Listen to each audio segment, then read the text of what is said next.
our Thursday night drawing. And I do this because, we're here. I'm just going to click through these real quickly, things that we'll be doing tonight from Ashley. George was first artist that represented, then Ashley, then Don Kilpatrick, then Bill Coe, then Dale Stefanos, Brent Watkinson, another Brent, myself, John Foster, more George Pratt. George is amazing at this. This is Chris Payne. Chris will be back with us next week. He's not here tonight. More beautiful Chris Paynes. Ashley Lovett. And then next week we'll be able to put Vanessa Del Rey up here and Gil Ashby. So thank you, Gil and Vanessa and Don, for being here tonight. And missed somebody out of the three. Don, Gil, who am I missing? Audrey. Audrey. Yeah, I'm sorry, Audrey. I'm slow. We have our photos that I actually sent out. I put a group of them together and I sent them out to the people we're featuring tonight. We're going to be drawing from more Frank Schoonover reference, and just a little bit, couple of his beautiful paintings. Unbelievable, kind of the romantic era of American illustration. He learned from Howard Pyle. I got a couple of really fun shots of him here. There's Pyle and Frank in the studio. He ran across Howard Pyle at the Delaware Museum, which the Delacroix School, which eventually became, and he became a founding member of the Delaware Museum. And Pyle recognized his talent. He was there as a full-time student, and then asked him to join the Brandywine Summer section, the Chad's Force studio that Pyle taught, which N.C. Wyeth and Harvey Dunn and many others. He was there. I think he was there with in Delaware with Violet Oakley and Jesse Wilcott Smith, which part of the Red Rose Girls, and really had a fantastic career as an illustrator. So we have some great reference for you tonight. I want to kind of turn it over to Timmy now with the reference, and we can get started. We're going to be fast tonight because we have all the reference chosen. You guys don't have to put up with me and Chris. And Don, you're up first. And so let's share Don's camera. I'll stop sharing. And yeah, and for those of you who are joining us for the first time, pay close attention. This is how we do things. So we're going to start off by, if you want to see the image that we will be drawing tonight, you can go to our website, which is visualartspassage.com. There's a banner at the top of the page that says Life Drawing Livestream. If you click on that, it'll send you to our photos page. You can also go straight to the photos page, which is /photos. And that is where the reference photography will be. Each photo is going to have a label. You can see I accidentally uploaded one of Don's photos twice, but each artist tonight has 2 photos. Don has 3, 1 duplicate. But the other thing, and this is really important, is if you haven't yet, be sure to join our Facebook group. There's a link. It's the Illustration Isolation Facebook group, and that is where majority of the work tonight gets shared. It's really awesome. At the end of the night, we're going to look at everybody's work. So in between photos, be sure to snap a photo. It doesn't have to be a perfect scan. Just snap a photo and share it, because tonight is really, it's all about the meeting other artists and just seeing how many different, it's amazing. You're going to see all these different ways of tackling one image. If you're not on Facebook and Instagram is more your speed, you can play along there and just use the hashtag illustration isolation, which I'm going to tell everybody, it's kind of being taken away from us. So we're all going to have to draw a lot more. So please, yeah, be sure to post. We don't want to lose it. We were the first. So please draw along with us. And everybody on the panel, thanks for joining. Everybody in the crowd, can I get some confirmation that you guys can see the photos that I posted? They're commenting how good they are. So awesome. Aaron, thank you for posting the link.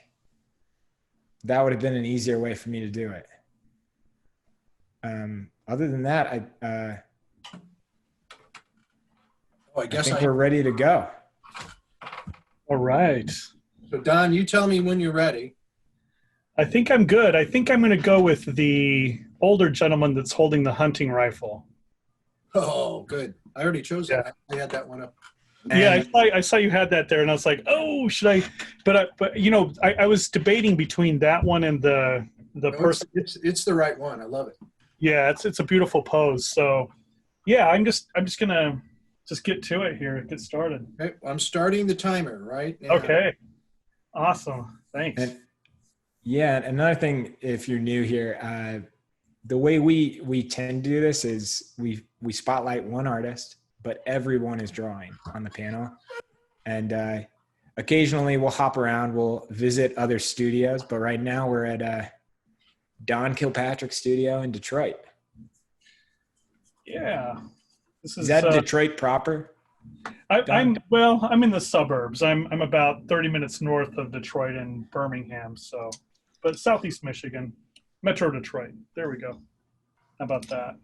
Well, yeah, so I'm just trying to get a feel for the gesture here in this pose. And that's really how I start, and I start very loosely. I prefer drawing with paint, I like working with dry media, but I love the challenge of having a limited amount of time to get this thing resolved and with a simple painting. So.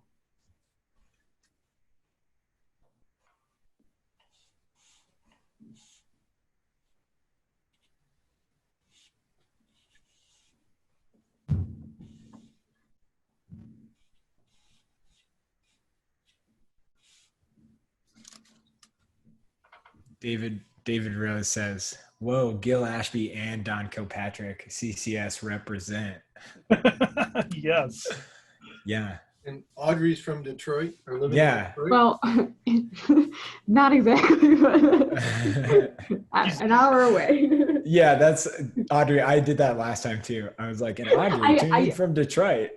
I really don't feel like I could say I'm from Detroit. I live in Ann Arbor. It's truly just not the same. Peter.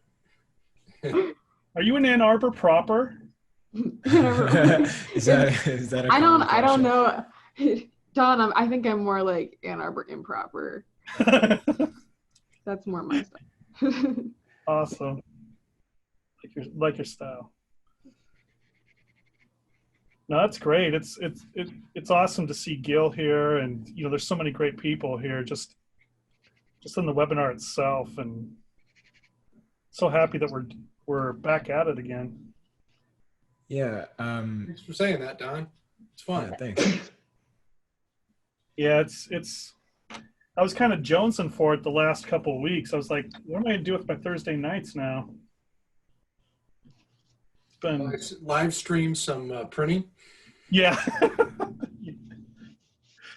I'm tempted to do Don, that tool sharpening demo you suggested. What?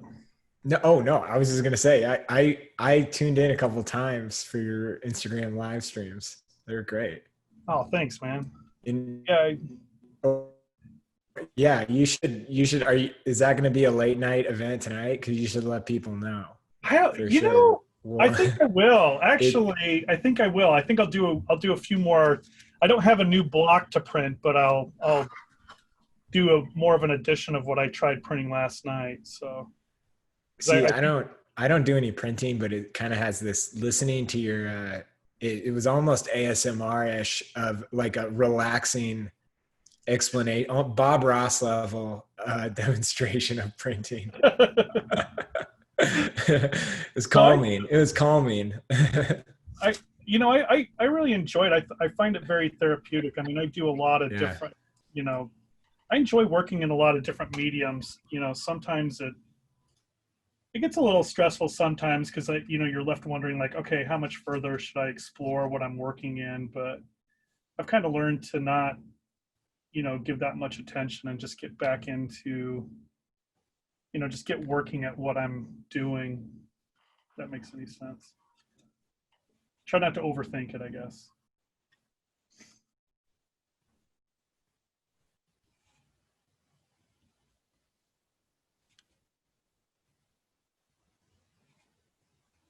So again, I'm just kind of trying to block in the larger shapes and see where we go with that.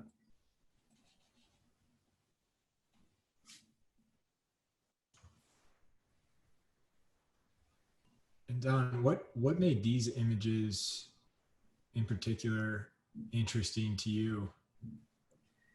I think for this one here, it's really, simply put, I think it's the pose, and I like it's seemingly static, but it's very, very fluid. So I really enjoy that about it. I love the expression on the pirate. I thought that was pretty cool. For the other one, but this one kind of won out just because I feel like it's got this really neat S curve going on with his pose. And sometimes it's really just the pose, like, wow, that I feel like it's telling a really interesting story.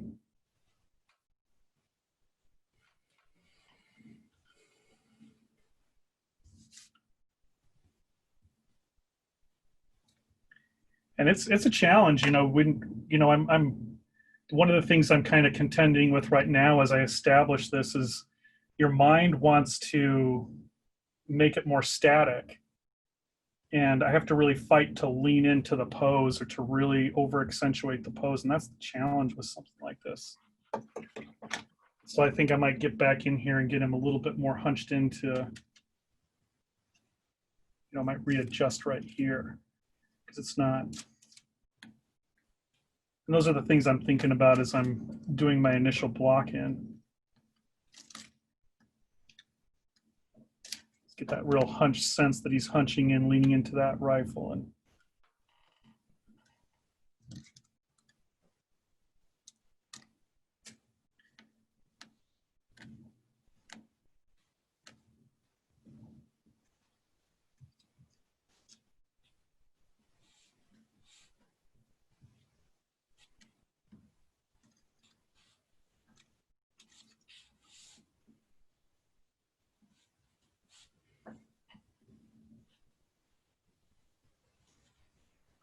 Now is about when everybody starts to actually tune in, John, because we've been here about 10 minutes. They know the movie that would be trailers about are right. They know that the movie trailer, the trailers are over, the show is on. But I was just curious if you're not drawing or if you take a break from drawing, let us know where you're tuning in from.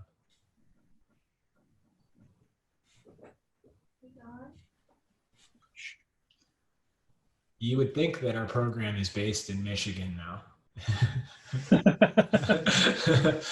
Just might be. It might be. We're gonna have to start. Yeah. We do have some pretty good stats, like in. I've heard. I've heard. As of today. Yeah. Right. Yeah. We're looking pretty good. So.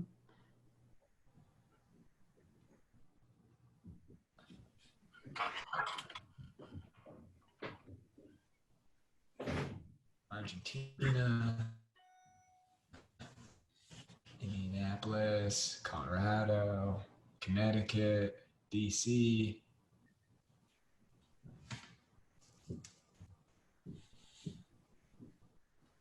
Cool.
comments I'll say. If this is your first time joining, this is something we started at the beginning of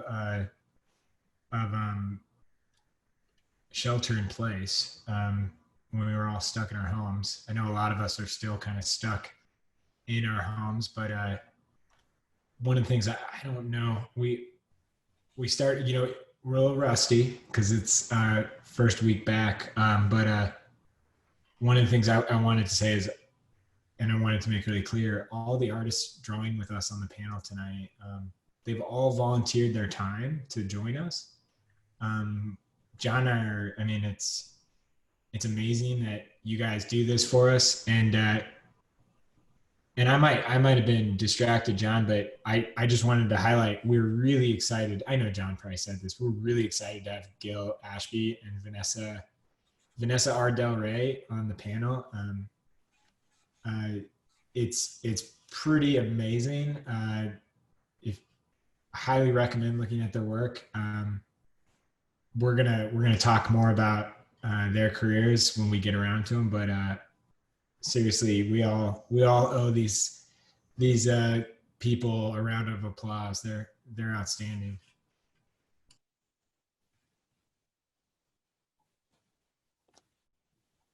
What's an honor to do this? Now we're going to need the jaws of life to get Vanessa in the room. What? I'm here. What? Yeah. Hi. It's just a Ferris Bueller recording. Yeah.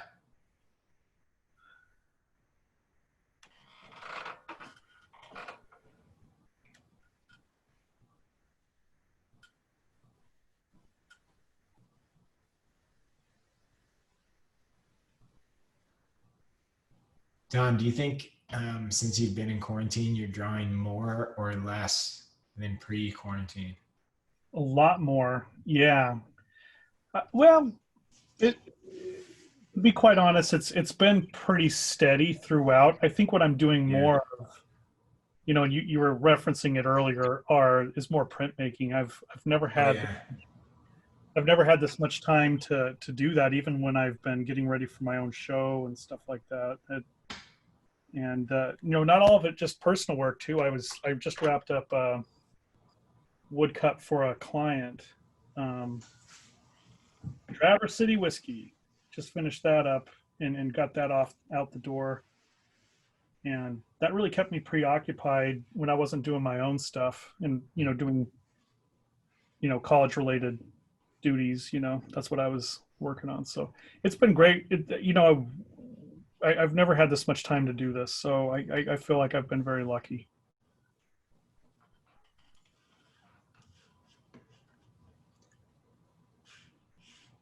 Everybody, we're gonna take a brief tour of all the studios. So let's see.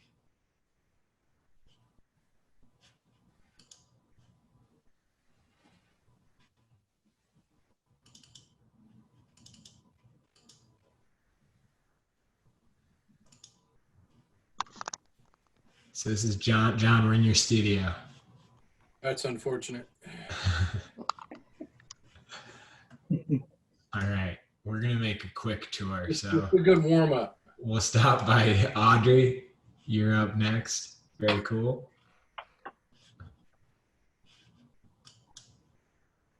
Yeah. Mr. Gil Ashby.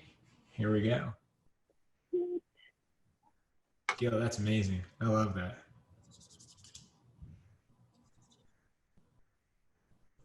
Thank you. Thank you. Oh yeah. And Vanesa Del Rey.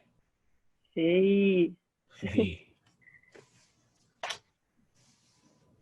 Stop. Ah, cool.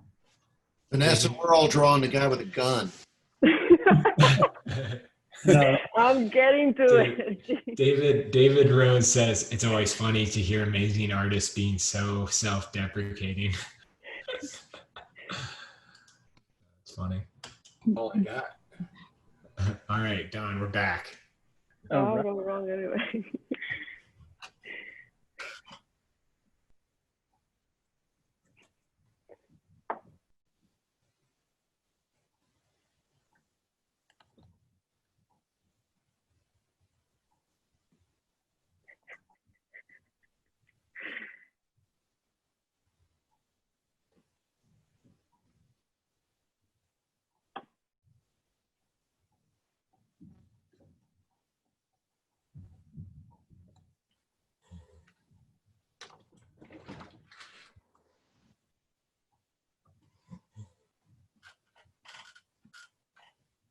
Don, what is your like sketchbook of choice? Because I figured, I remember is Moleskine have some connection to CCS, or did I create that in my head? No, I've used Moleskine, but well, there's a I'm couple. thinking of Shinola or something. Yeah, there was something. Yeah, Shinola. This is a Shinola sketchbook I'm using right now, but also there's actually a couple of our graduates from the illustration program who started a Illo sketchbook, and they graduated back in, gosh, I think 2008. It's a really terrific sketchbook. I go back and forth and use a couple, but right now I'm using a Shinola one. I like it because I like the size. It's like a really nice size, and paper really nice. And for me, it's like you've got me hooked if you've got a pouch in the back of it. I don't know why. It's like a lot of crap, So, but yeah. But yeah, for a while I wasn't using Moleskine because I could only find the really slick paper, and I liked a little bit toothier of a paper. But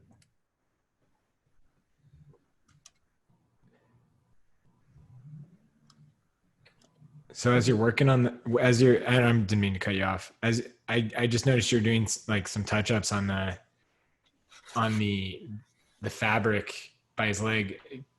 Would you mind kind of elaborating on like what your focus is? I know we have artists of like all skill levels, and so yeah. Yeah, what I'm looking for is I'm thinking, as I'm doing this, I'm thinking, okay, what kind of form is this fabric wrapping around, and what type of folds. But I'm also like looking at these, the shadow shapes, the cast shadow, the form shadows, and I'm looking for a shape language or pattern of shapes, right? And I'm trying to simplify and edit those to make them quickly readable.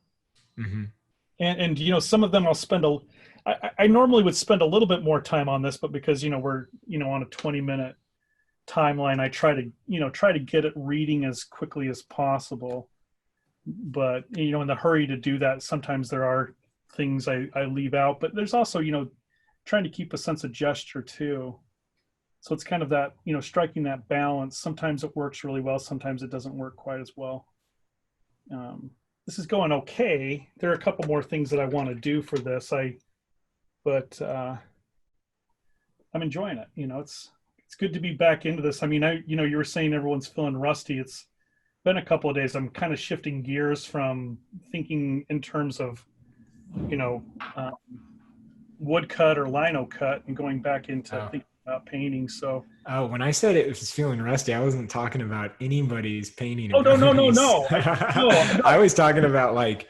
I knew you were talking about me. Oh, I just talked. I was referring to like. Oh, I was just talking for a full minute. I was talking for a full minute on mute. And being like, I know you mean that, but I mean, and also, it is just because just the nature of what I've been, busy with, and it takes a minute.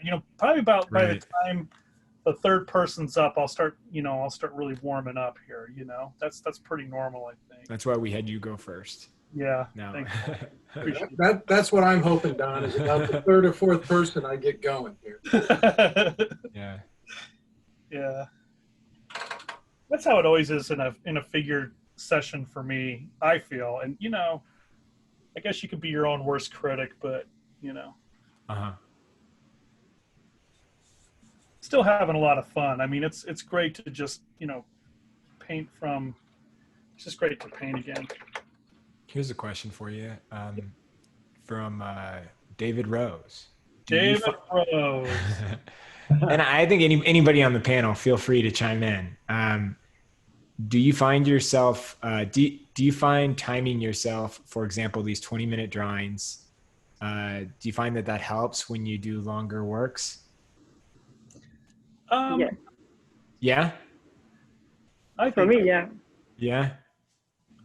Yeah, because I get, I agree with that. I mean, it helps me just There we go.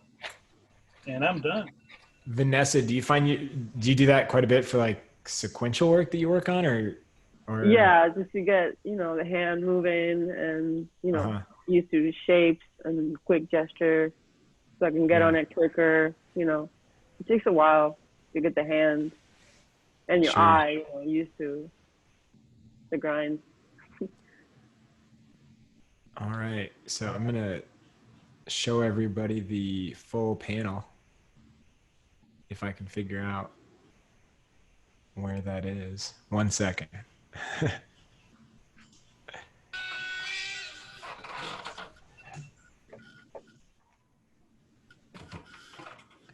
I barely got anything done. Okay, cool. Everybody can see all everyone's studios.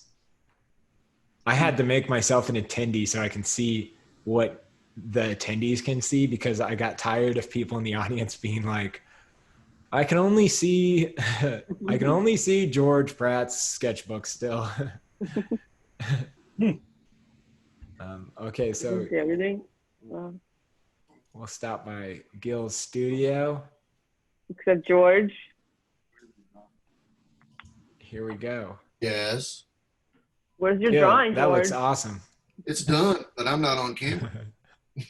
George being a diva. I'm gonna make it my Oh, I'm gonna wow. make it if I can figure out how to do it here. Hey, Gil, I don't mean to stop you from what you're doing, but could you hold that up towards your webcam? I bet everybody'd love to see it. Wow. Wow. That's Great. terrific. That's awesome. I'm inspired by Your this first and making- only time being here. Sorry? Your first and only time being here. I'm so inspired by this group and what visual passage means, and the conversations that I've been having with you guys over the last few years, since we met. So it's an honor to be a part of this group. Wow. It's an honor to have you here. Oh, yeah. Thank you. Yes. Yeah, we're lucky to have you here, Gil. Yeah, this is exciting. And to be drawn with my buddy, Don Kilpatrick. Yeah. Yeah. This is awesome. It's been great having Gil as a friend and colleague. It's terrific. I got really excited when he shared that this was happening, guys. And I told him I was going to get engaged. And so I've been hanging out with you guys, from that time.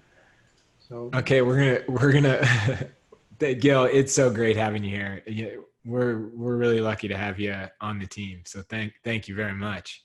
mutual. We're gonna stop by George Pratt studio. Hi, George. I bet you gotta, Hi. where's your artwork, George? Here you go. Oh. Oh wow. Whoa. Nice. Oh, And For the butt there, George. looks awesome. Boom. I was trying to make it right. Yeah. shame. Oh, Audrey. I don't. nice. Awesome. Yeah, Oh, Audrey. nice. That's great, Audrey. Cool. Love that. John. You don't have to spend much time here. Just getting going. I start getting like personal texts from people being like, "Don't spotlight my video." I wouldn't do that, but Skip me. that doesn't mean Skip I me, have to like please. it. Yeah. And Vanessa. Oh, that's me. Vanessa, you're Oh, joining yeah. from Brooklyn? New York, Right. yeah. Yeah, Yeah. cool. Very cool. That's amazing. I like how you weirded his head out. Give him some boots. Yeah, zoom in on the head. Stop it. This is great. See the head.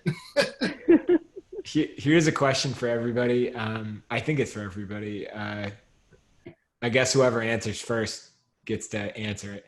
How do you pick your medium? Do you tend to go for what you're most comfortable with?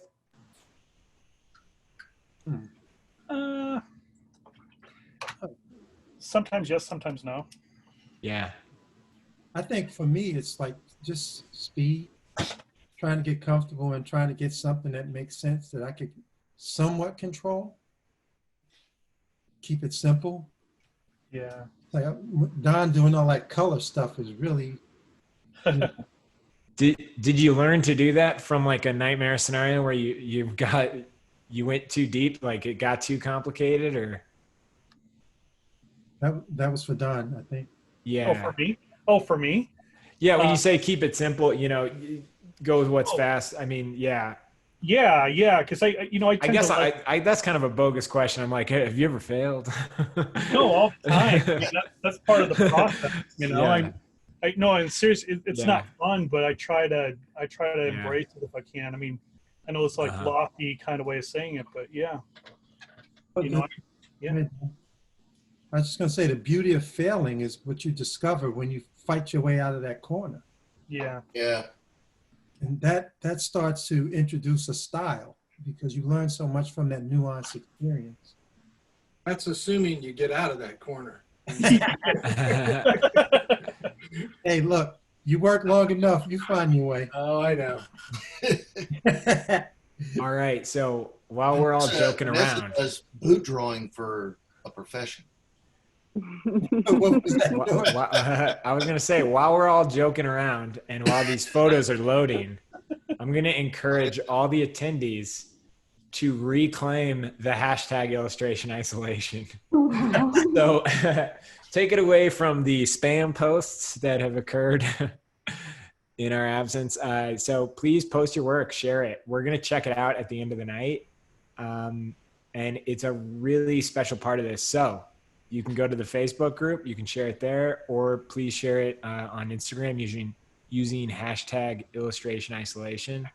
And if you want to make it easy for us and help us out, I'm not going to lie, tag at Visual Arts Passage. That'd be great.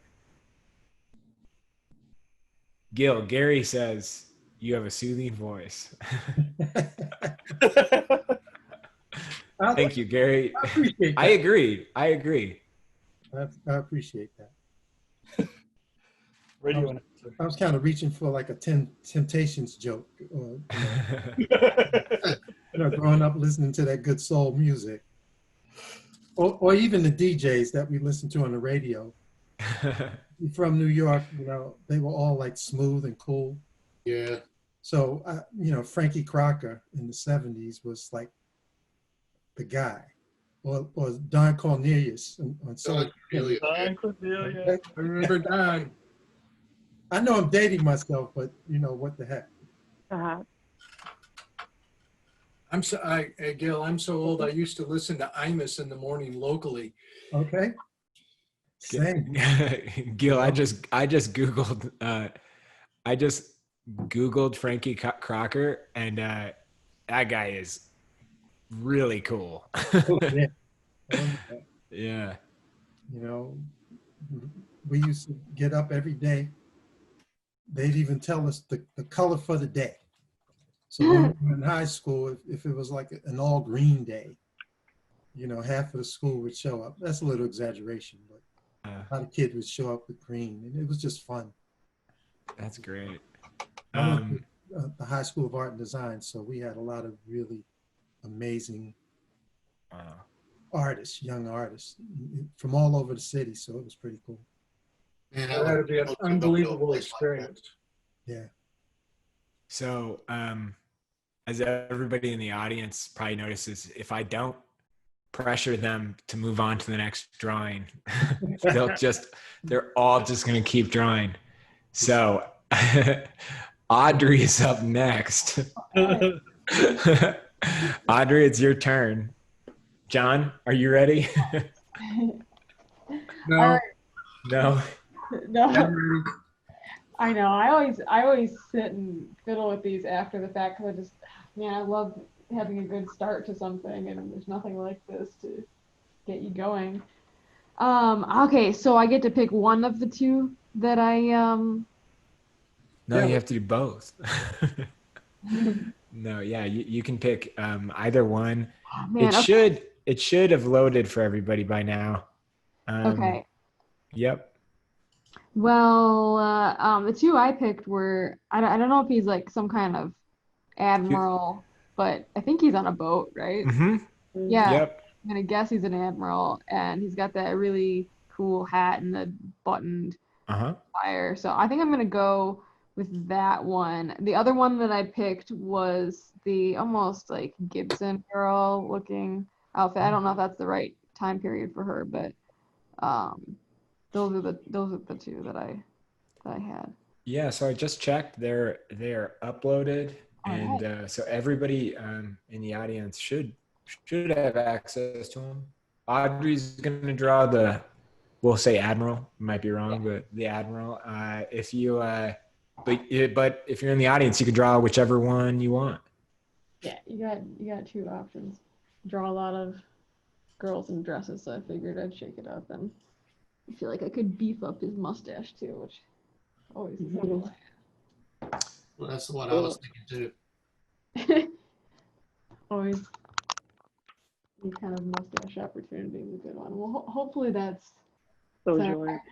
I restarted my my camera, so hopefully we don't run into any things that I usually come into with my fuzzy camera.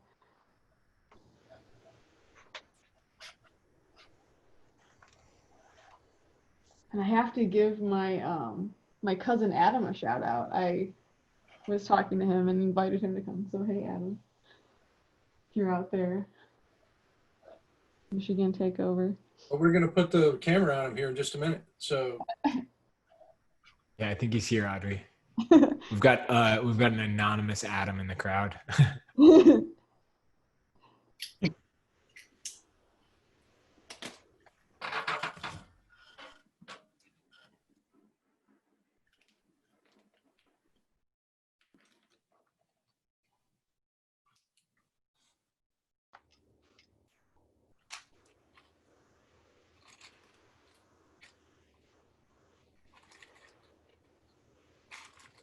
I'm gonna have to dig through my Jeff Jones file, but I think he may have actually used that the female reference at one point from that photo in an old romance cover he did. Mhm.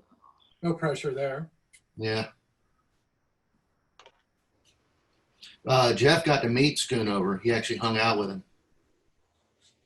George, explain who Jeff is. He's an artist. Really? No, talk about him as if you're telling me about him. Well, Jeff was. He was That's why I'm here. Is I ask questions that the newbies ask. He was one of the leading paperback cover artists in the 60s and 70s, and was one of the people he bailed Kent Williams and I out in New York when we were going to art school because he was one of our gods, and we went to a convention just to meet him, and he invited us to come up and go landscape painting with him, and that really bailed us out because we were not getting taught the stuff we felt we needed to learn about painting, and so that was the whole thing. And Jeff, what's great about Jeff having met Schoonover is that makes Jeff like a direct connection to the Brandywine and that whole school of Pyle teaching, that's so great. So, and he was in a group of, he was in a studio with a whole group of other artists called The Studio. And it was a book that literally like changed the lives of me and my generation of artists wanting to get into illustration and comics and stuff like that. So.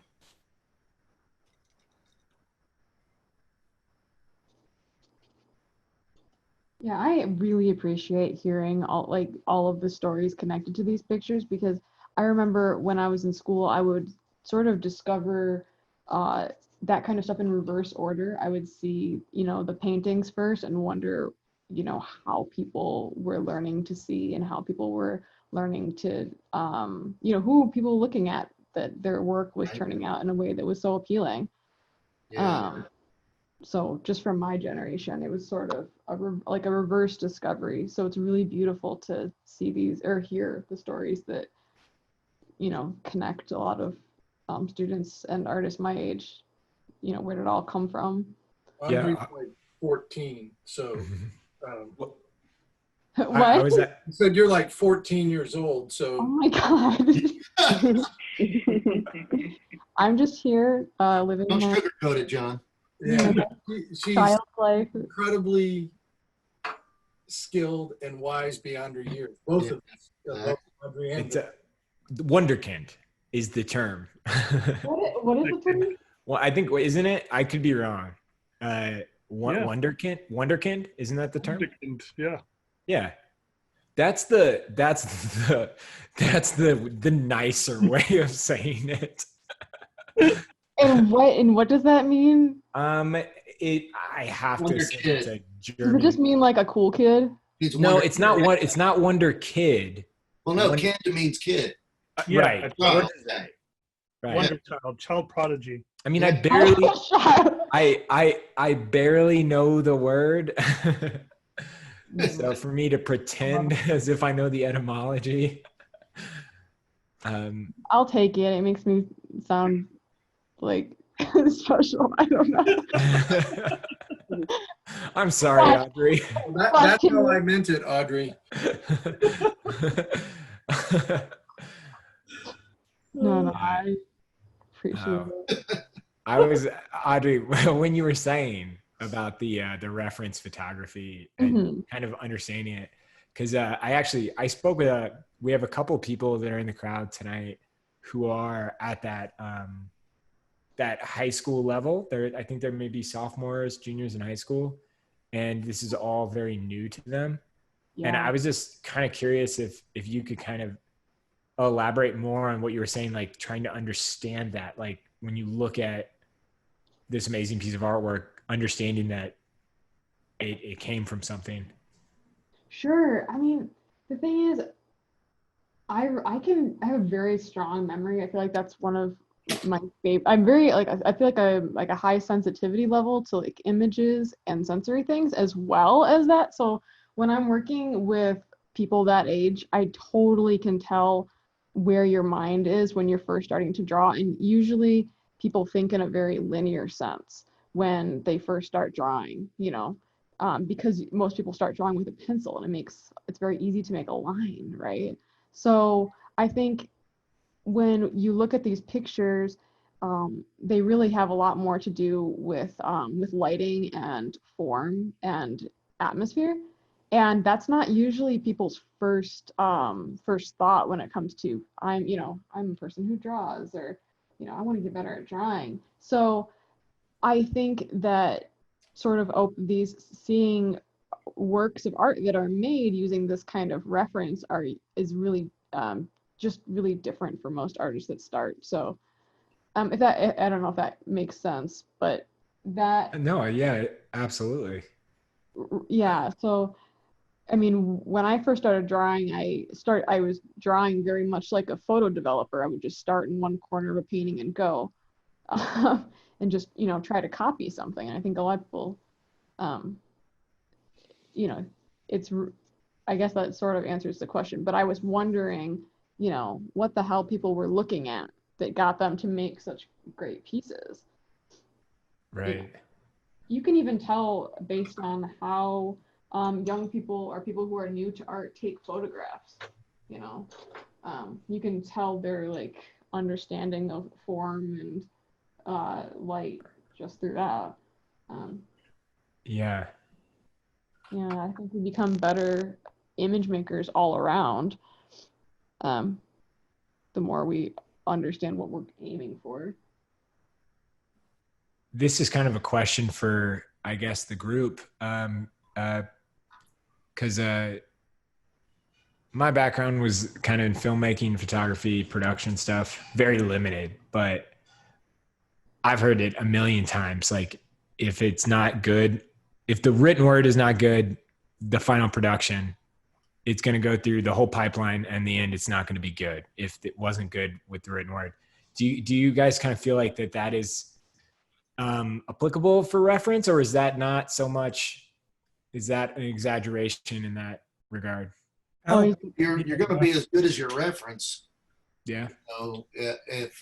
I've seen, there's a lot of, if you really look through, some of the illustration annuals and things, you'll see there's some illustrators, and you look at the work and you're like, wow, because they're so so sort of tied to their reference that they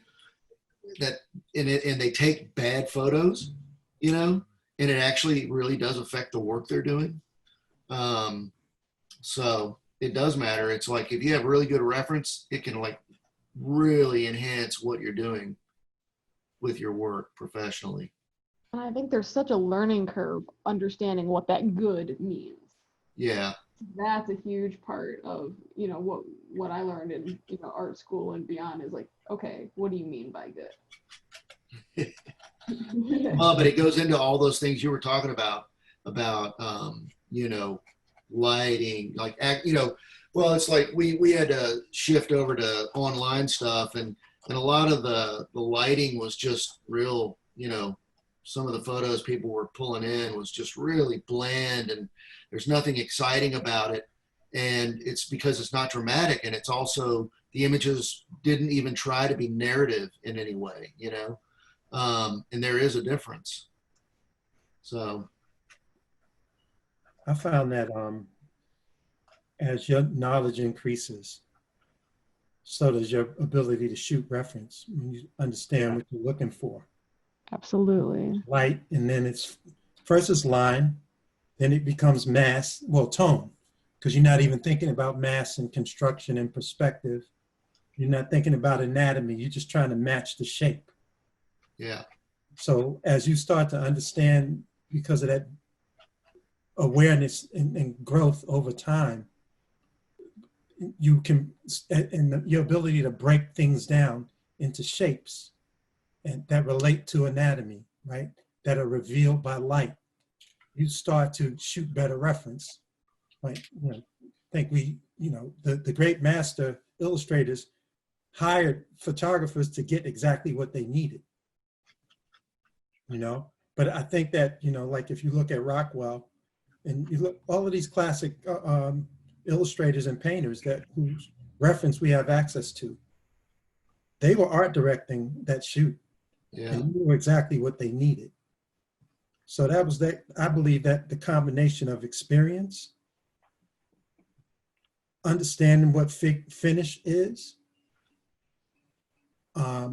which is a time and psychologically evolved kind of thing, if that makes sense. The more you understand your process and your need for that reference, right? Or the stronger that reference gets, because you're directing, you're making that call. Yeah. You know? Well, and the thing about reference too is like if you're going to take the time to do it, you know, yeah, definitely get what you need. You know. Exactly. You know, you can't so to George's earlier statement, you know, you're for a long time in your career, you're as good as your reference. Yeah. But there comes a time, and this is when your facility and your instincts and your language is established, where the reference is secondary. Because I know personally, I love looking at my old terrible photographs now, right? Where there's a blur, right? Because there's certain energy in that photo, the reason that I've kept it, that I want to capture and bring into my art because of the expression, right? The energy. Gil, I've pulled out the old reference that when you posed for me. I've been redoing that script that I started, and the photos are a blast, man. I mean, they're still like absolutely what I needed for that thing. And that's you know, and that's really the point. You know, we know, boy, when we get a great image, a great reference, man, it's just fun. Yeah, it's pure fun. You know, and it's funny too. It's like when I go to shoot reference, it becomes this albatross. I'm dreading it, you know, because it's a lot of energy.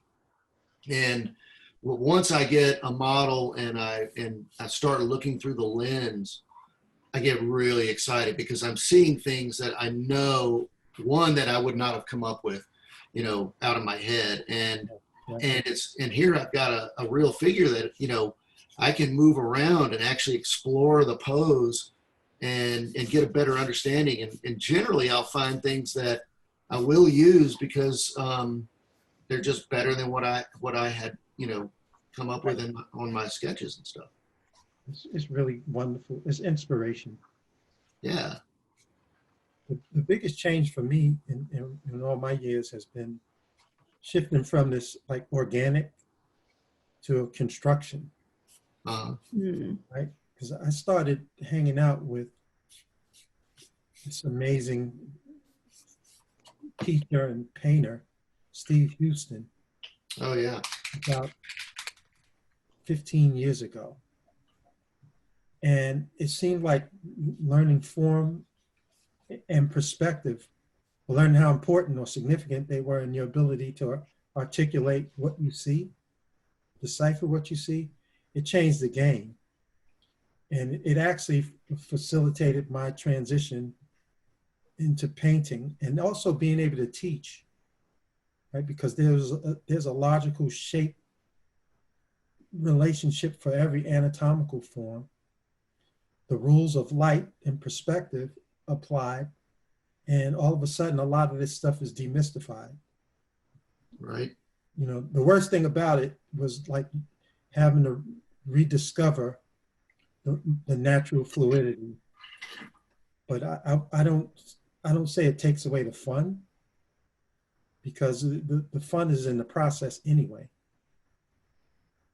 So, but the more you draw, the more you understand. It's like that wonderful nuanced stuff that just keeps happening.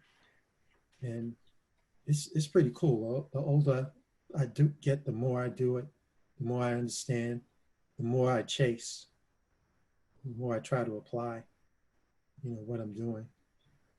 Doesn't hurt being able to teach. Yeah. Being able to repeat that and to see it applied, you know, over and over and over. Oh, yeah. Teaching makes you like think about why you do the things you do, you know. Indeed. I think we should point out, hey, Gil, and Gil and George and Audrey and Vanessa, we should point out, you know, these were all schoonover references for very specific pieces of art he had to make. Well, some of them are like this one is more hip, just travel. Right. Yeah. But he always had an eye for, you know, the narrative and the visual. Right. On that note, I've just pulled out and I'm showing the gallery view right now, so everybody can see everyone's studios. Really? I stopped by Don's.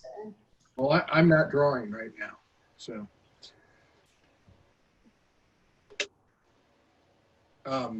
Where I was going to go with that, Gil, or whoever else wants to contribute, that the work, the reference is driven by the narrative. It's driven by a composition that usually was designed, in most cases, was designed before he shot the reference. Yeah. And I think it's really important to point that out. You know, references, good reference is fabulous. It offers you the facilitation to complete the picture that you designed. Right. Picture design, your voice, your personal point of view as an artist should be the driver of that, not the reference. Not the reverse, exactly. One of the worst things that my students can do is, and I don't necessarily beat them up for it, but is immediately run out and find a picture to represent their idea. Right. We actually discourage that, because you stop the conversation that's in your brain and you get stuck.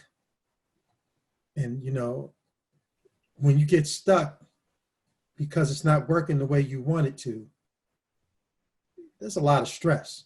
Mm-hmm. What do I do? It almost feels like searching for someone else's words that way. Yeah.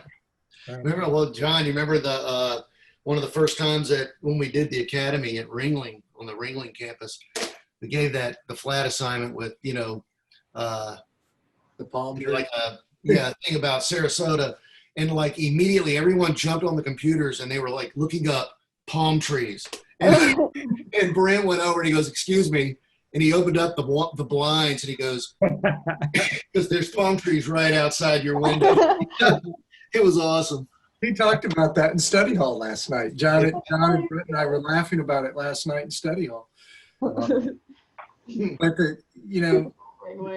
it is really important, I think, to understand what we're doing. We're practicing tonight. We're using other people's photo reference to make a picture and bring something of ourselves to it. Mm-hmm. But as a voice, as a visual communicator, it's hugely important to use reference as part of the process, which really is subservient to idea and design. And that's where voice comes from. Now, I remember the first time my father told me that if you would use if you would learn to practice drawing from memory, so you can use your own, what you know as your own library. He said, eventually you'll start showing up in your own pictures. It took me a long time to figure that out, but it was really eloquent the way he said it. Yeah. But really, really important. You know, and one of the things that Gil was talking about earlier about reference and about identifying good reference, and I think Audrey said a few things about it too. It's the first time when I see students that are able to create reference on their own. That's a huge step.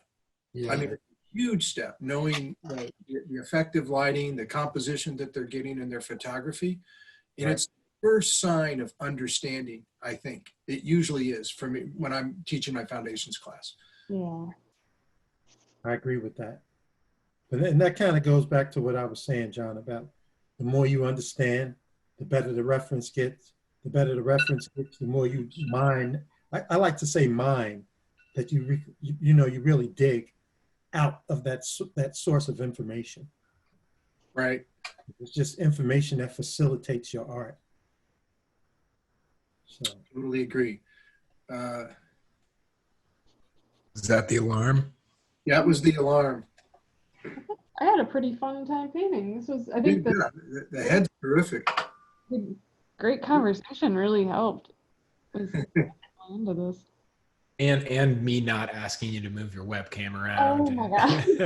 Unplug it, restart it. No, I think I finally got the hang of it. David Rose is asking the question, how would you recommend taking a photography class? Timmy could probably tell you more about that than me on the technical side of it. I would say don't go to photography school. Is effective lighting? I feel like, I mean, learn how to, if you learn how to control light, you will be a good photographer. And there's only so many ways you can manipulate light. There's a list and only 4 of them. I'm going to mess it up. And the person that taught me this would be disappointed when they hear this recording. But yeah, David, I would recommend definitely taking a photography class, or at the very least, or, you know, if you're really serious about it, probably the best thing you can do is find somebody who's really good at photography and become friends with them. That's what I would recommend the most, because that's what I did. I personally think that's the best way to do it. That's one of the huge topics we cover in Process, Skill, and Craft is learning effective lighting. We relate it towards shooting reference for portraiture. Audrey, you've probably just done this, right? With your yeah, we just went over that. Yeah, we use a number of documents. Brent Watkinson has created a wonderful document, effective lighting document. We got a short version of it, and then we share a James Gurney lighting document. But it all comes down to understanding how light explains form. And it's I'll put together my list, because I know I have it in my brain somewhere. I just know that if I tried to list it off now, I'd forget one. But it's a great thing to know, because then it becomes a little less. Whenever I was trying to learn it, it almost seemed magical. When you look at like an amazing photo, it's impossible to understand how they got from nothing to this amazing image. And once you realize like, oh, there's like, and once you realize that there's roughly like 7 ways you can manipulate light, you really start to be able to break down like, okay, this is how that person made this photo. There's still going to be other ways to manipulate an image as a photographer, but most of the photography you look at in the way it's really amazing, it's going to be just they controlled their light in some way, one way or another. But I've overextended my ability to pretend like I can teach lighting. So, Well, Timmy, I'm going to show one thing really quickly. And if you can all see this simple light, spotlight, single light source, and a light stand. I don't think I've ever been in an illustrator studio that I haven't seen that. And because that's a huge part of the process. Creating your reference is incredibly important. And you always see, it's not about the finished photography, it's about the information in the photography. yeah. And so, you buy a $10 light at Lowe's, a model stand, or have somebody hold it for you. And it's just it's a fantastic way to create what you need to create to inform your own pictures. Okay, so is Stephen Johnson that asked the question, or that made that comment, is that Stephen Johnson from Lawrence, the illustrator? Good artist. I don't know. Really good artist. Maybe he'll say something, or he'll respond to me. It must be because he responded. He learned a lot from Brent Watkinson, and we've all learned a lot from Brent Watkinson. Yeah. Oh, it is Stephen. Hey, man, thanks for joining us. And John, it's interesting because like your light, like it does what you need it to do, right? I mean, right. It's not, the $1,600, and that's like a cheap light kit, right? Because you don't need that.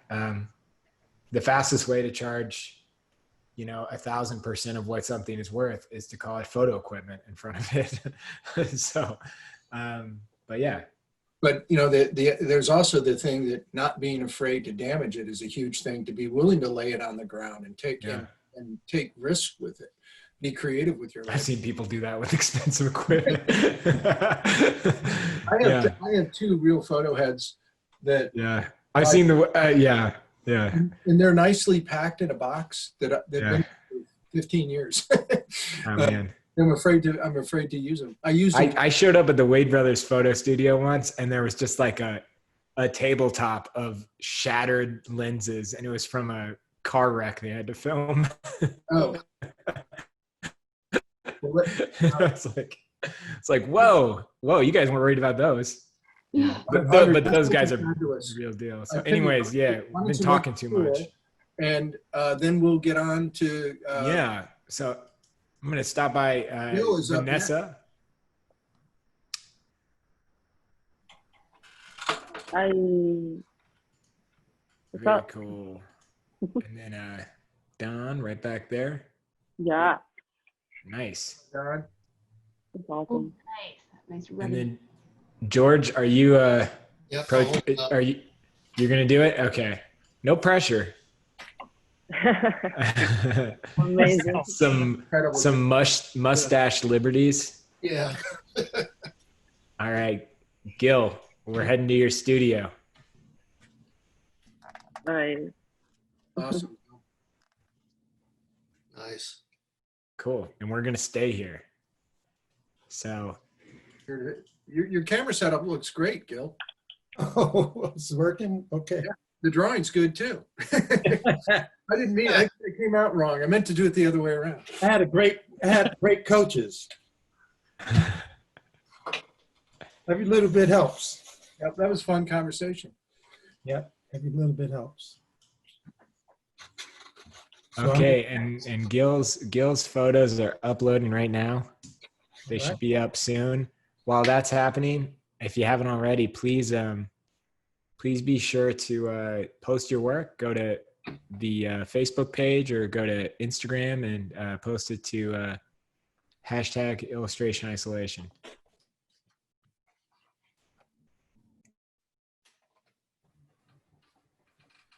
But if you do hit refresh, on my end, they are showing up.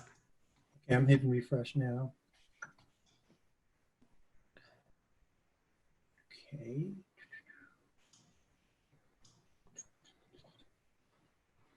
All right. Let's see.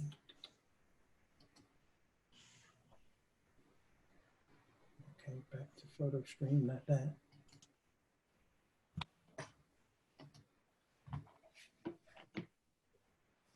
Okay. Photo stream. Here we go. All right, so I asked John if he could find some interesting image of a Black person, because I love all of the references here, but historic reference that, it's like when I looked at the drawings that Chris and you guys did, and I don't know who the reference was shot for. That was the same guy. Okay.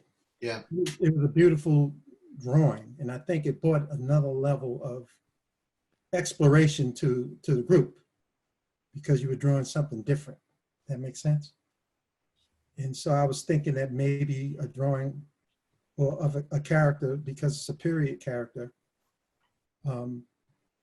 would have that same kind of effect. So, so the two drawings that I chose, of two photographs that I chose, the woman was a pioneer, and she was a mail carrier, ironically, and she was a legendary. She's a cow person. Couldn't call her cowboy. Stagecoach Mary. Stagecoach Mary. Yep. And she was a tough woman, and she survived in a really tough world. And so I like the power of her, and I love the sepia. So I wanted to go with that. I love the portrait of the gentleman with that scarf. And the values are beautiful, but having that background value is really important for me now, because it keeps me from just thinking about line when I'm drawing. So the more tone I can get, not so much liberty, but it allows me to understand with that contrast what the forms are that I'm looking at. And thinking this way just enhances my ability to build my representation. So I'm inspired by the character and by the values in the image. So I'll go with the Stagecoach Mary.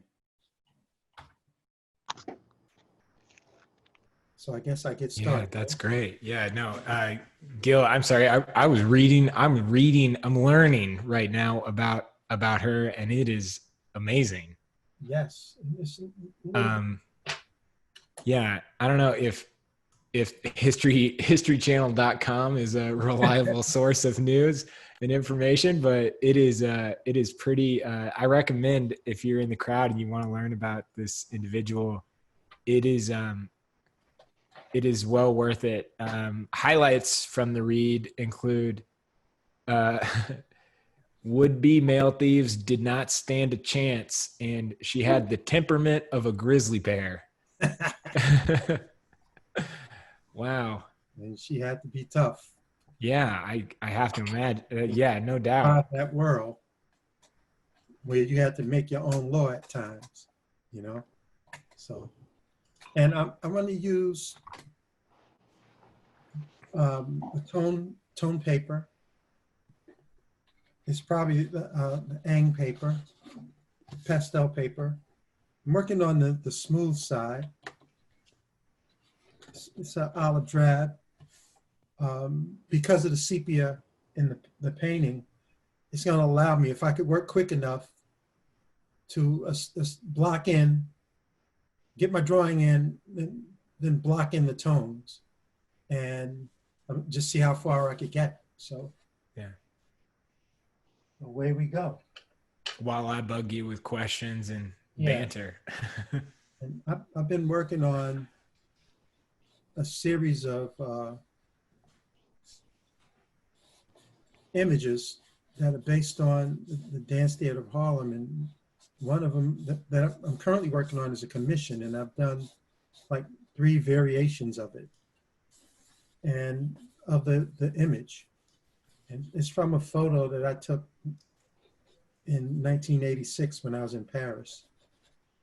And it was based on the experience that I had hanging out with the Dance Theater of Harlem, who I wanted to document because I was in the MFA Visual Journalism or Visual Essay program at SVA.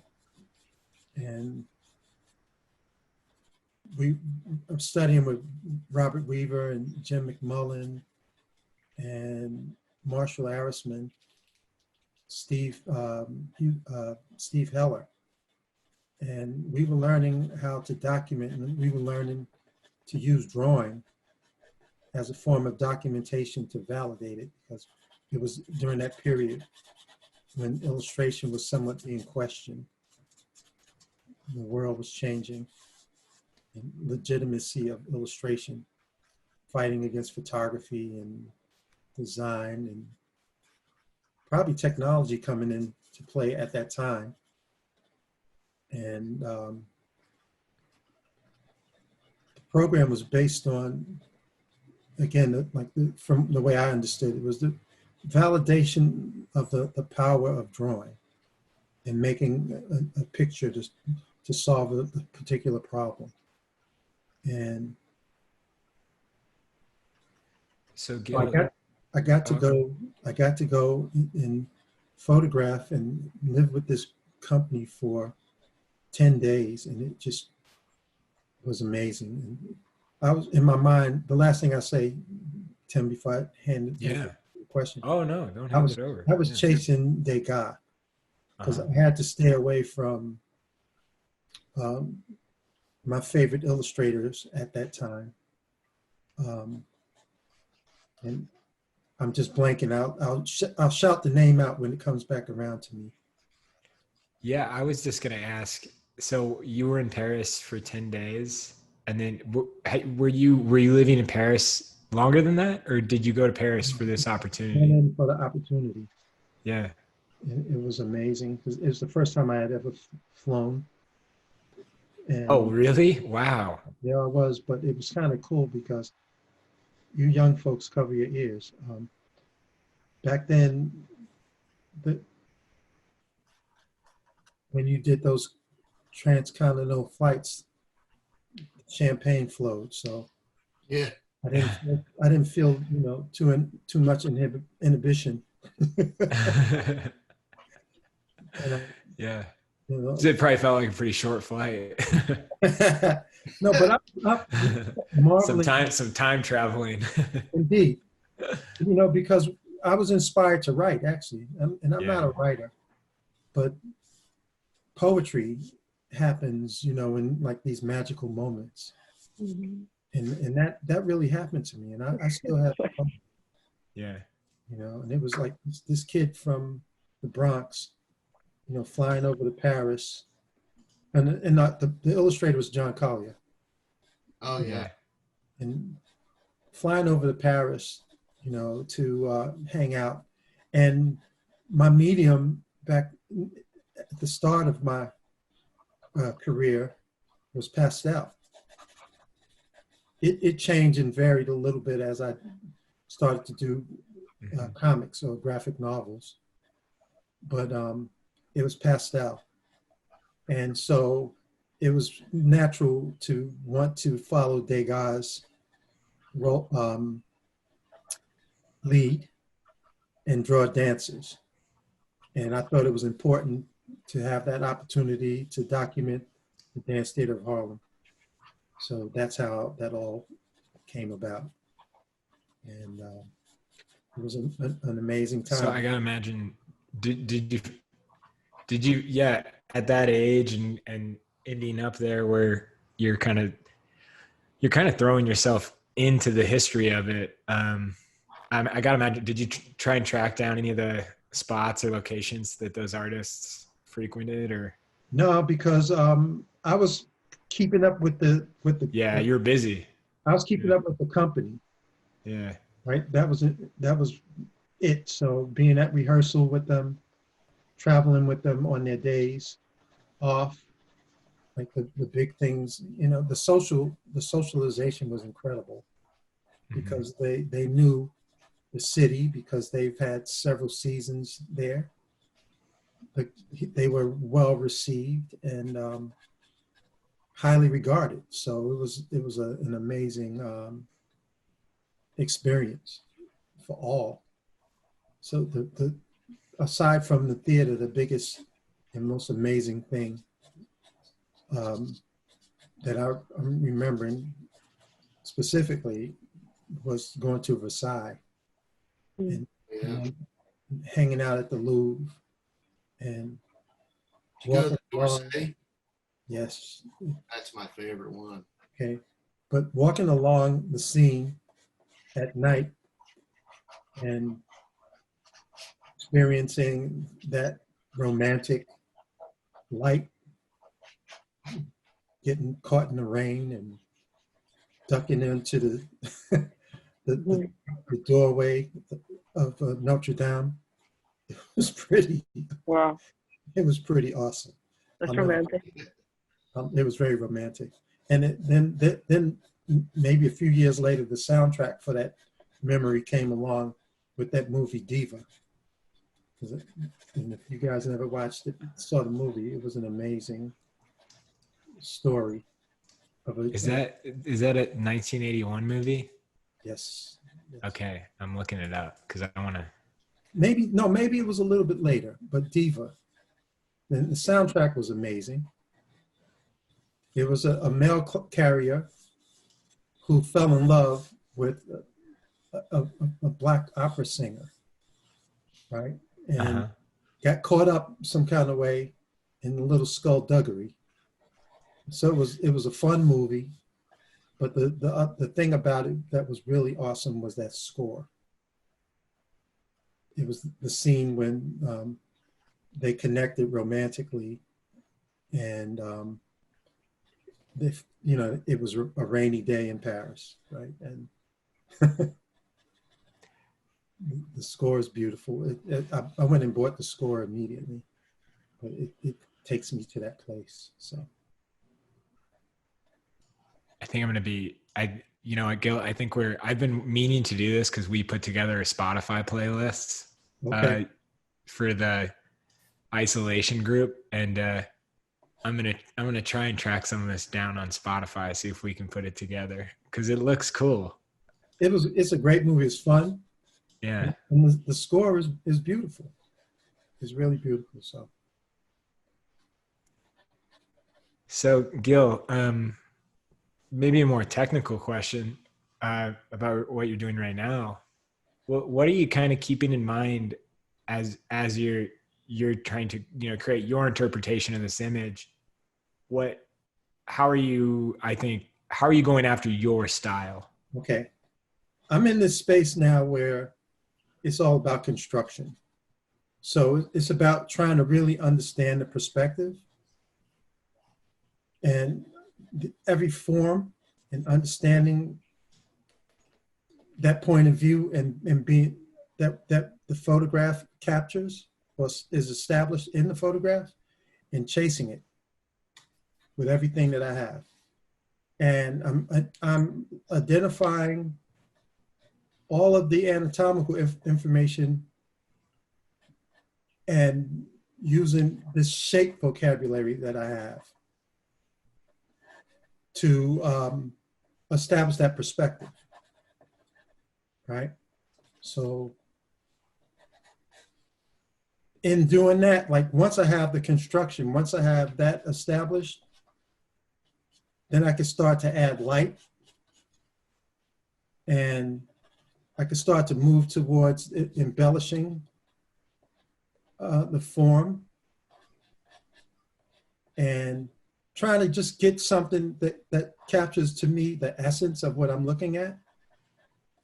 Because it's, to me, I like, the idea for me is always that everything is, has got some kind of magic in it. And it's something that you chase, like when you listen to a song. And it's something in that song that attracts you. And you might not be able to put your hand on it, but you know you really dig it. And that's what I'm trying to capture. So here I'm trying to capture the heroic, right? But I'm also involved in trying to apply these concepts, trying to figure out where the concepts in my organic reaction to the information kicks in. And so, and this is the interesting space that I've been in, because when I was in undergrad, I studied with Jack Potter and Robert Weaver, and that was all organic. The drawing was all organic. And Weaver started pushing us towards shape. I mean, excuse me, Potter. And that vocabulary started to build up. I didn't understand it then, but I was able to mimic and represent the ideas according to what Potter wanted us to do. So I had a little bit of success in that. But now I understand it at the next level, and I could apply it, because at the same time I'm looking for the complexity and the specificity of the information, the form and how it's turning. I'm also trying to find that simplicity and that graphic quality. And that's kind of like where the painter's mind kicks in, if you will, because that's a really important place that I'm in now in terms of my chase, you know, what my work is about or what it's evolving to. Being able to see form really logically and break it down into a representation of these structures. How much time do I have? Because I'm in the... Not a lot. Not a lot? No, a lot. Okay, because I want to get this down. We got about 9 minutes and Oh, cool, cool. something, change. Yeah, because I want to make sure that I start adding a little bit more tone. Gil, if I'm too much of a distraction, let me know. But I've got a couple questions for you from the audience. Matthew Shiel, Matthew, I'm sorry if I pronounced your last name wrong. Hi, Gil. Why do you think so many great illustrators didn't try to do comics at some point? You know what? There was a period when, and George could probably chime in on this, and he talked about it a couple of weeks ago. Comics were like porn at a certain point in our history. It was forbidden. It was taboo. Well, and comic artists too were sort of considered, you know, the redheaded stepchild of the redheaded stepchild. Okay. The illustrators even kind of look down on comic artists. Right, and the amazing thing about them is that they could do all that stuff from their head. Yeah. So I was fortunate enough to get into comics around the same time that George did. Yeah. The graphic novel became prominent. Why do you guys think that is, that there was that distaste for it from the? Well, it was that considered level. children's a child's medium. It's just because it's just because it caught on with kids early on. Well, that was aimed at kids. Yeah. You know, and especially, you know, what is it, like 14-year-old boys, you know? So yeah, it was like not, you know, just, it was frowned on. Yeah. So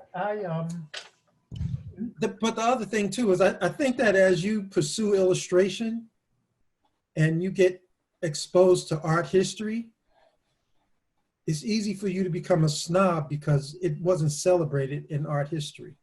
Yeah. It wasn't celebrated in our books on illustration, right? I think that now that is, you know, you can't talk about illustration and not tie in, right? It was also, even in my days in school, it was a separate major. At the School of Visual Arts, it was a separate major, even though like some of the best guys in the industry were there. The one of the most amazing books on sequential art, written by Will Eisner. Yeah. Will Eisner taught there. Gosh, I just lost my reference, guys. Give me a minute. I'm sorry. Could I get a pause, please? Yep. Yeah, we'll give you the pause. My computer. We'll just give you extra time. How's that? Yeah.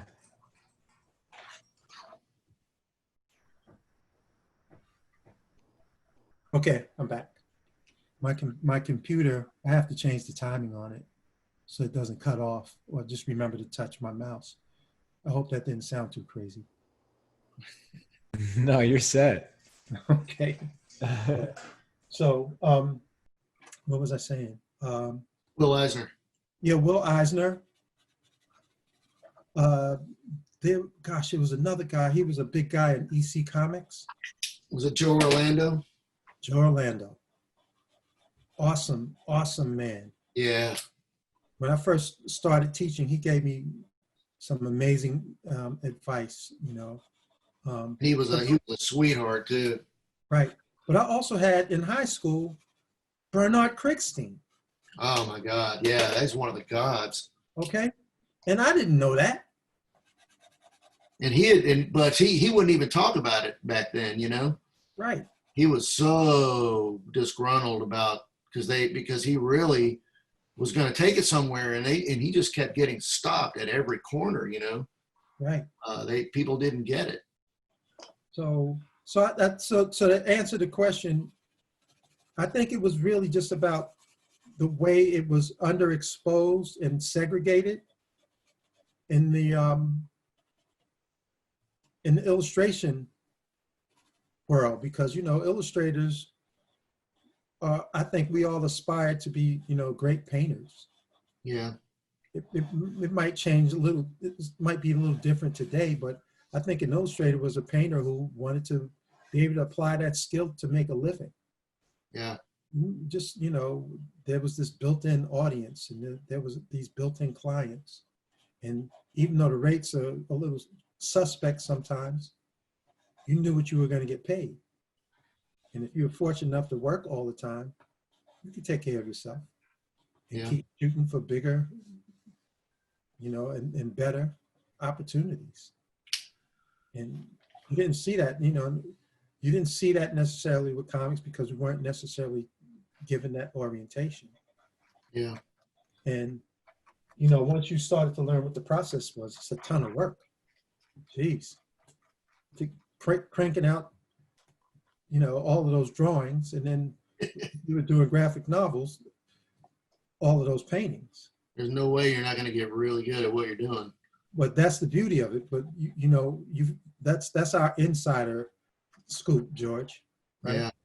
Because you get to make 100 paintings or 300 paintings. Well, yeah, even more than that. I mean, it was nuts. Right. You know, so I never got to the 5-book deal, but that's where you would go, and that's why guys get so strong. Yeah. Because they make tons. You know, we call it getting down your chops. Yeah. You know, you make tons of drawings. And I was thinking about comics. It was so much work for not as good pay as illustrators were getting, but you got a lot more freedom. Right. You know, to explore and play with stuff. Indeed. You know, and when your art director loved what you were doing, or your editor, you got the space to do what you needed. Yeah. And they hired us illustrators to do comics because we could draw. Right. And they trusted our taste and our ability, as much as our ability to hit deadlines, to carry that project. Because we came in with that attitude that we had to, kill the job, bust it, knock it out and park and be on time and be professional. All of the good training that we had, because the guys who were illustrators that got that opportunity because they took care of their business on the illustration. We were real fortunate too. Like, I look at that again and go back to that studio book, and those guys had already kind of broken that ground that would allow people like us to come in, and take advantage of being able to paint comics, which was not really that had not really happened. Right. I mean, I remember when I saw Violent Cases, my mouth dropped. And then I saw this incredible book called Enemy Ace. And I was like, look at this. And then Bill Sienkiewicz's, was it Straight Toasters? Oh my God. I was like, Violent Cases, Killing Joker. And the beauty of it, though, was me saying to myself, I think I could do that. Right. Right. So just having the confidence in my drawing ability. And was the books that you did, was that with Paradox or was that Piranha? Piranha. Yeah. Okay. Yeah. And my first graphic novel was The Laziest Secretary. Yeah, that's right. Right. And I was able to go on location and shoot with my Polaroid, my models, and just be it the art director and the executioner. And it was so cool. Yeah. My first job and it came out, my timing was a little crazy, and I won't dwell on that too much, because my first job though that I did was for Hellraisers. And Dwayne McDuffie wrote my piece. And oh man, Dwayne was someone who's really missed, man. Indeed. And my book though didn't come out until late, so I missed a little bit of the gravy train, because my series, well, my opportunity to do a series, I was working with a brilliant writer, David Quinn. Yeah. And we had this really funky story, and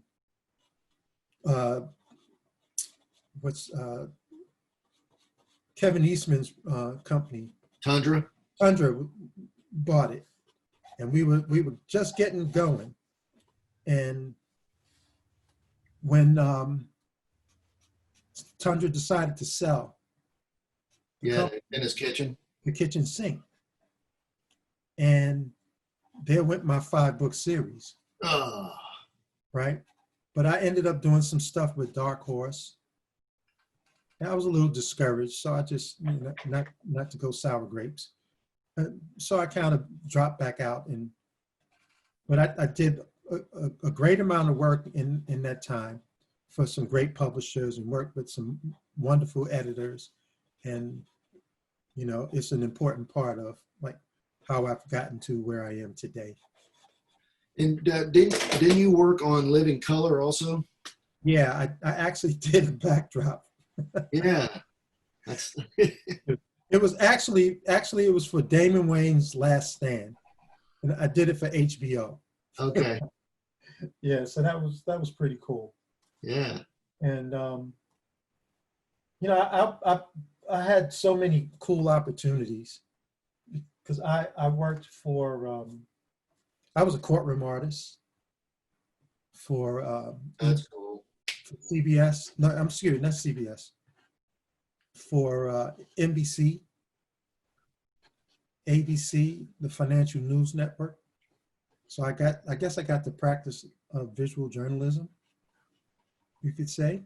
Yeah. Ultimately, I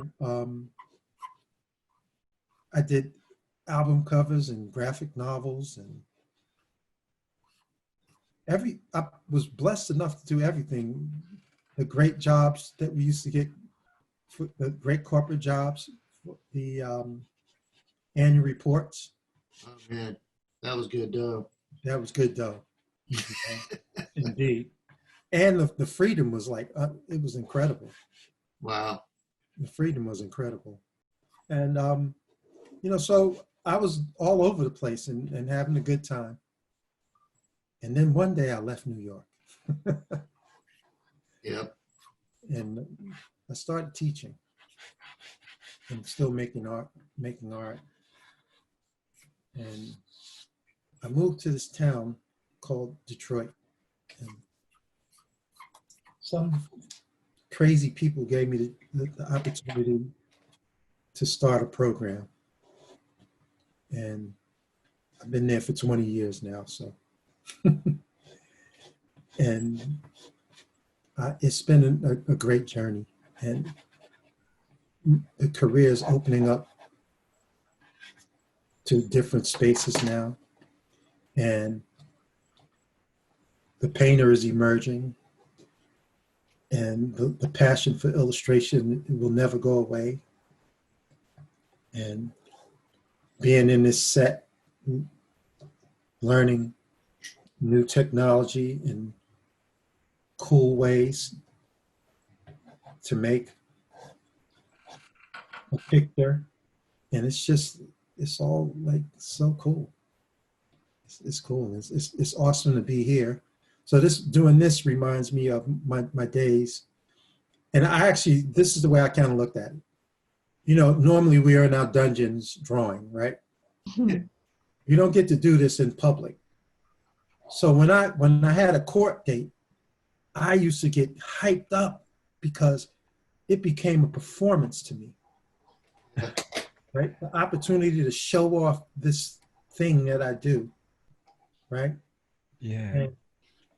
And I love it. It's not showing off, but it's just, you know, showing people this awesome ability. Humans did it, you know? Yeah, we could do this. We don't need no stinking cameras. So, but you know, it's nice to come out of the closet, you know, and share. Like doing this right now is just too cool. So. Well, Gil, this is a real heavy question. This is the big one. All right, shoot. It's from David Rose. Mm-hmm. Since we've talked about music a bit, what do you listen to when you work? Okay, this is an interesting state that I'm in right now. I listen to jazz. Now I listen to chill hop because I'm surrounded by young hipsters. But I like music that goes into my psyche, and it's got to be hip. It could vary. Hip is not. It's not relative, but I'm a jazz person. You said chill hop? Yeah. Would that include like I'm going to try and guess what artist? I really, really love hip hop. And I bet that I'm officially outside the age group of being able to know what chill hop is. All right. Well, it's a hybrid. Yeah. It's a hybrid. It's a combination of hip hop and jazz. Right. So the beat is really cool. It's really just easy to listen to, and it could be a little redundant, but it could also get complex. You know, because if you search around, there's so many different categories, right, of this music. You know, it's really,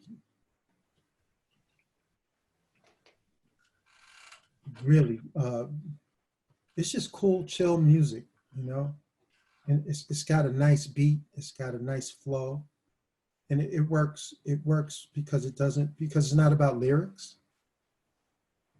So lyrics don't get into my process. So, and David asked the question. David's a ringer because he knows. my good buddy from CCS, you know, we listen to music in my drawing studios. So I gotta say, I like to think that I always kind of know what I'm always trying to listen to new music, and it doesn't feel good to get to a point now where I hear about a genre that I'm like, I've never heard of that. I don't know. I'm like, oh man, it's happening.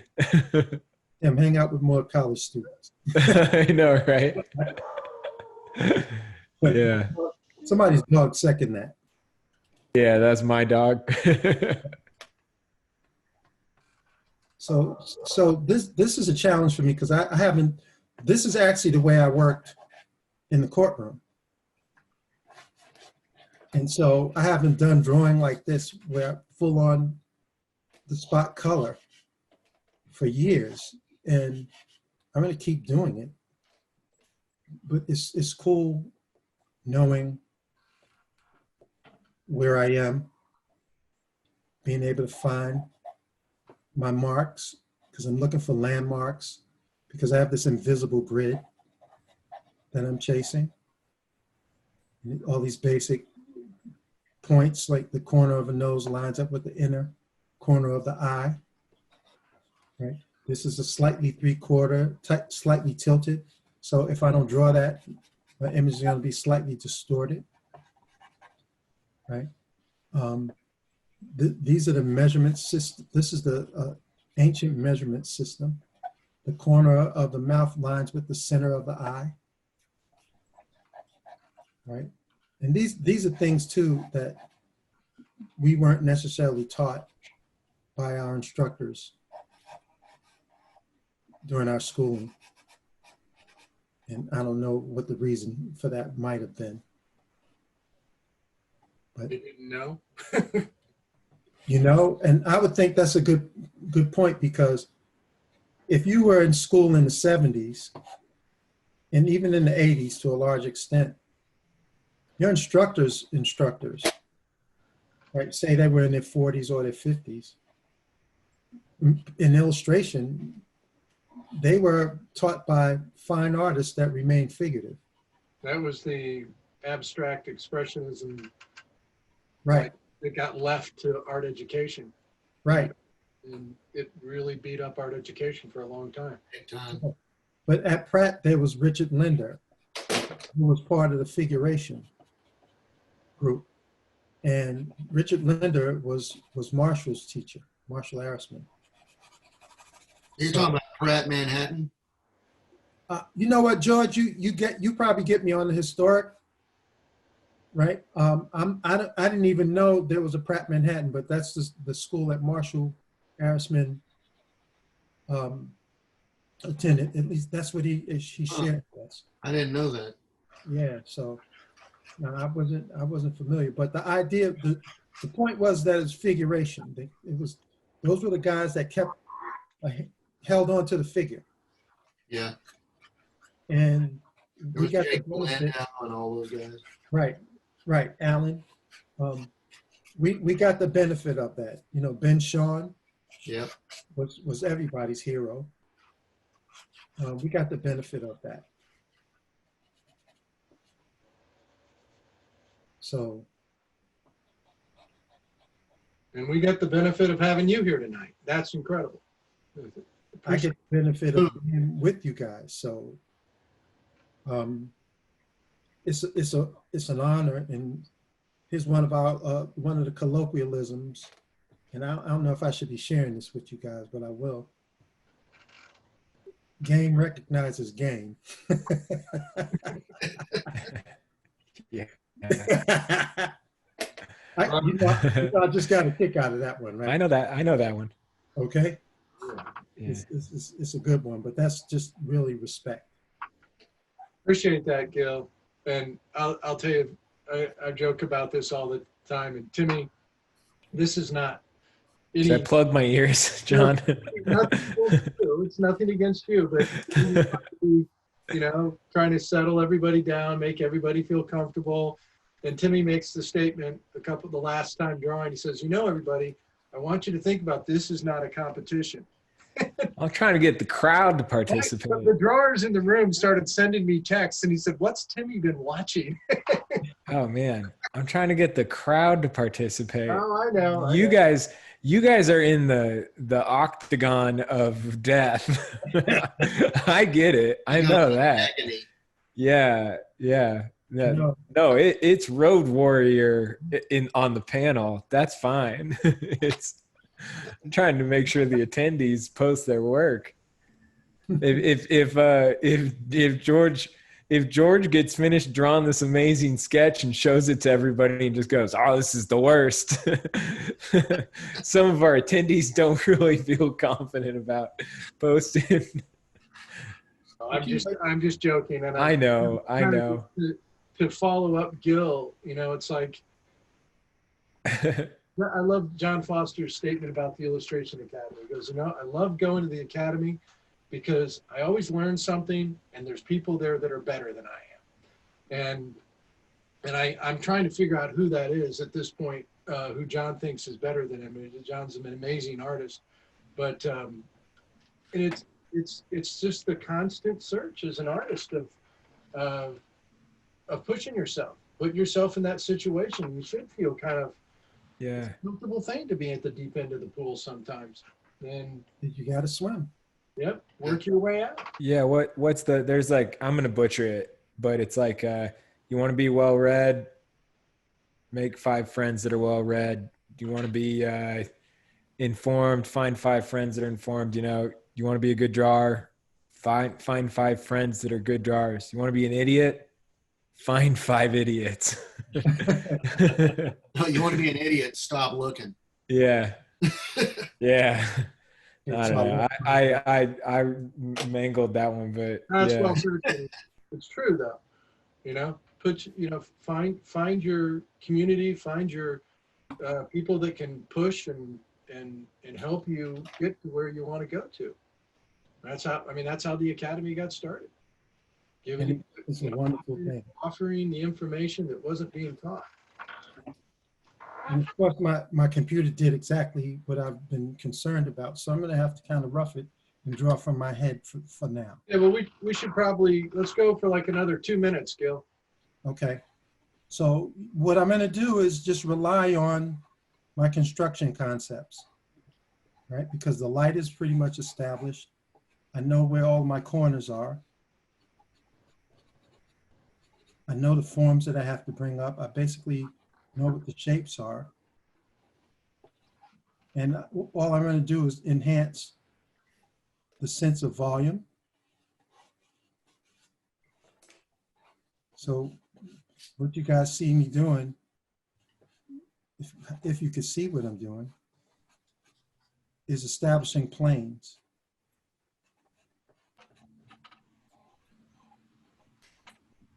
And the more I emphasize this information,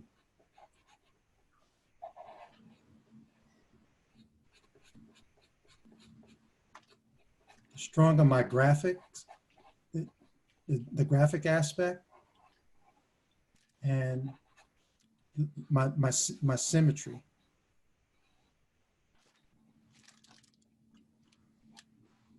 Gil, here's a question from the crowd. They said, "I hope this isn't a strange question, but would you have any advice on how to avoid overshadowing black figures when dealing with value?" Don't use black. Yeah. You have to think about the lower part of the value scale. So your highest highlight is a touch, right? We have 8 values, right? Well, 9, I'm sorry. 1, 2, 3, 3 values in each range, high, middle, and low, okay?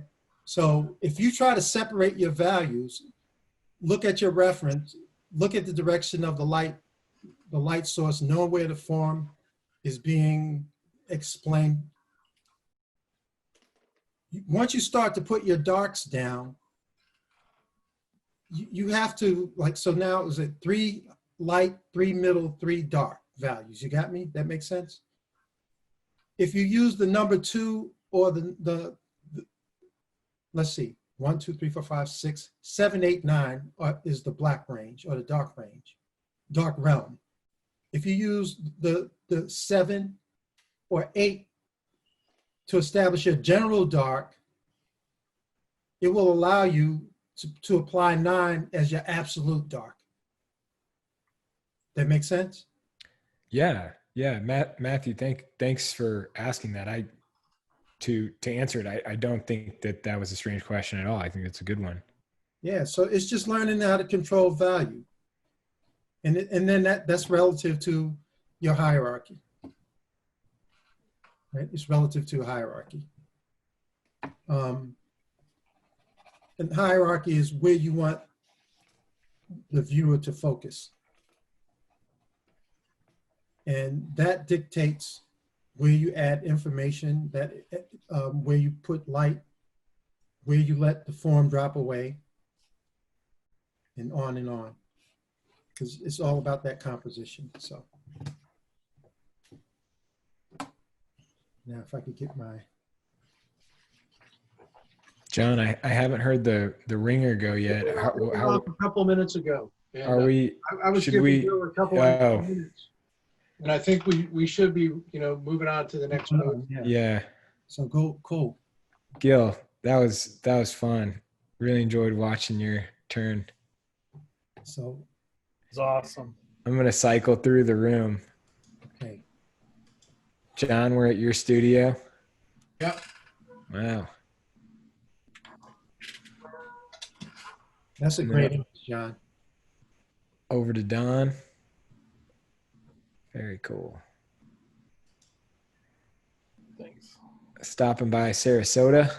Oh, hang on. Or we don't have to, George. Sorry. No, I did. Yeah, you've got this like, I did 2 of them. I did the old guy. Oh, wow. Whoa. Nice. He reminded me of Uncle Creepy. And then Yeah, certainly. Wow. All right. Fantastic. Audrey, we're here. We got one more. And then I haven't seen Vanessa. Vanessa did this and then just disappeared. She hasn't been here she went to go get a coffee or something. What? I'm here. No, I hadn't seen your arm for a while, and so I was like, it was like you're done, and I was like, oh wow, everybody else is working. This is great, and we're gonna stay here.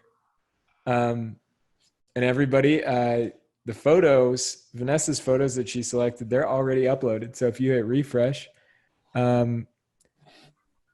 you'll be able to see them. In the meantime, if you're waiting on that, be sure to share your work. Like we've said, follow the links on the page or go to the Instagram, use hashtag illustration isolation. But yeah. Timmy, you're going to grab those. Or are you just going to walk through the... I'm going to walk through them carefully. That's the best way to do it. It is. Unfortunately. It's a dangerous way of doing it. It is kind of dangerous way to do it. We're doing a trust system. I'm sure we'll get trolled soon, but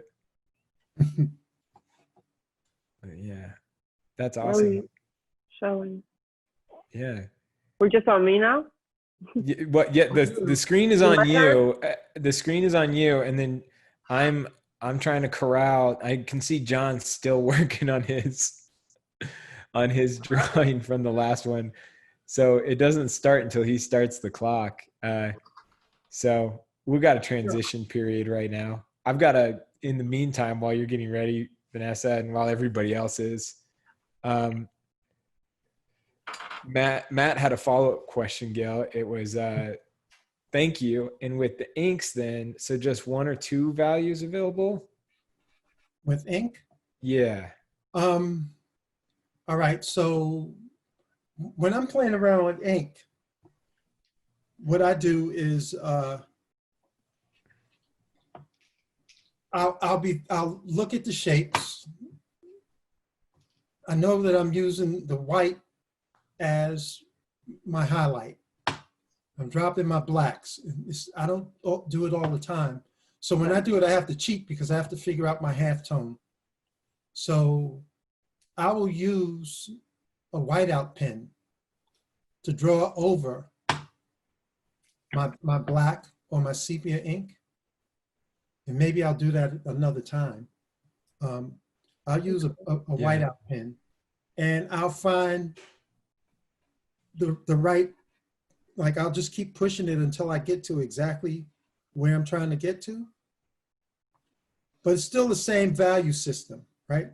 It's still all about finding where that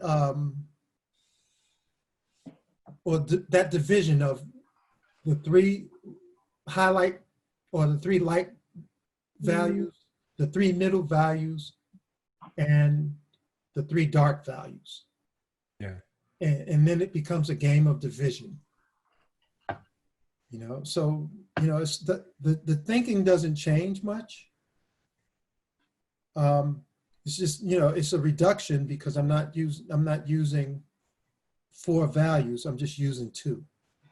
So now I have to value group and figure out the shapes that I need to represent the form and get my subject down. Okay. I hope that makes sense. This becomes a process of reduction. Yeah. So John, sorry. So John, are we? I'm ready. I'm set. Next one. Here we Vanessa, go. are you ready? Mark, get set. Go. Okay. I go. Don't forget, Vanessa, we're counting on you. Yeah, Vanessa, part of this, as you've part of this today. I just picked a long dress lady just because it's what I usually do on my free time. And I'm gonna do this brush pen and water. is this how you usually work, Vanessa? No, I normally use a brush for my interior work. But for doodles, I can just do whatever. I have a big tool box of things that I use. Yeah. And today I'm gonna just use this one. Everybody has the reference, right? Yeah, everyone has the reference. I'm struggling to get the rest of the panel to move on to the next drawing. Okay. Our choice. It is their choice. I have begun. I'd sit and watch Vanessa draw. George, thank you, George.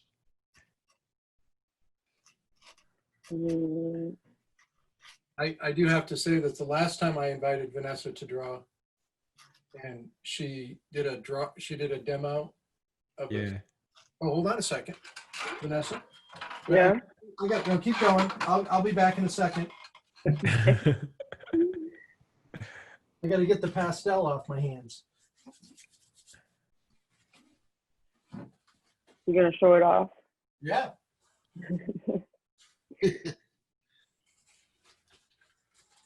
I show it off frequently. John, let me know and I'll switch to your camera. Well, it's there. Okay, here we go. Oh, wow. Wow. So Vanessa was working for about 5 or 10 minutes, and one of the students stopped and said, "Hey, Vanessa, this is great. Can you share your reference with us?" And she kind of giggled and she said, "I would, but if I was using any." You know? So everybody, especially me, just gasped. You should not do that. Not at the beginning, anyway. It's good to have reference. Yes. But I like the fact that you can do it. Just practice. Vanessa, are you using a webcam controller or something? The Logitech one? Yeah, I wasn't sure I if you were. It was just a little blown out, I think. It also might be my monitor, so. It is just a slightly blown out, not too bad. Okay, I think that's perfect. Sorry. It's good? I think so, yeah. It looks good on my end. My monitor's a little bright though, so it's perfect. That's great. Yeah, I can see all the lines now. Sorry, didn't mean to interrupt. Okay. It looks, yeah, it's hard to set up this stuff, you know. No, this is perfect. Here's a question. Yeah. Is there, for Vanessa, is there any specific thing you focused on that contributed to you being such a fast artist? And that's from Neil. Something specific that contributed to me being fast. Yeah. Speed. Drawing without a pencil or an eraser. Okay. Yeah, just going straight up with ink. 5-second gestures. Yeah, 5-second gestures with no pencil. From life, preferably, or you know, a picture is fine too. But something that's moving is just harder to capture than something that is static. Mm-hmm. It just it'll improve your eye-hand coordination. We used to all go, remember Vanessa, it was a bunch of us, and we'd always go to Barnes and Noble and pull out all kinds of books on photography, you know, photographers and stuff like that, and sit with big things of coffee and stuff, and everybody, we would just like crank stuff straight in pen and watercolor and all that. Yeah, just have fun with it. Yeah. Just pretty much look at the thing in shape of, you know, value shapes. When you're working with ink, I mean, you pretty much just have black and white. So you gotta play with line weight to get value.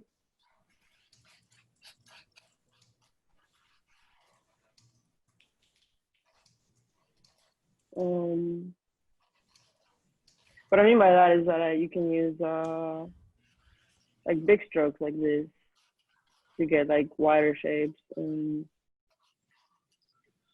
if you want something that's in the light, you just use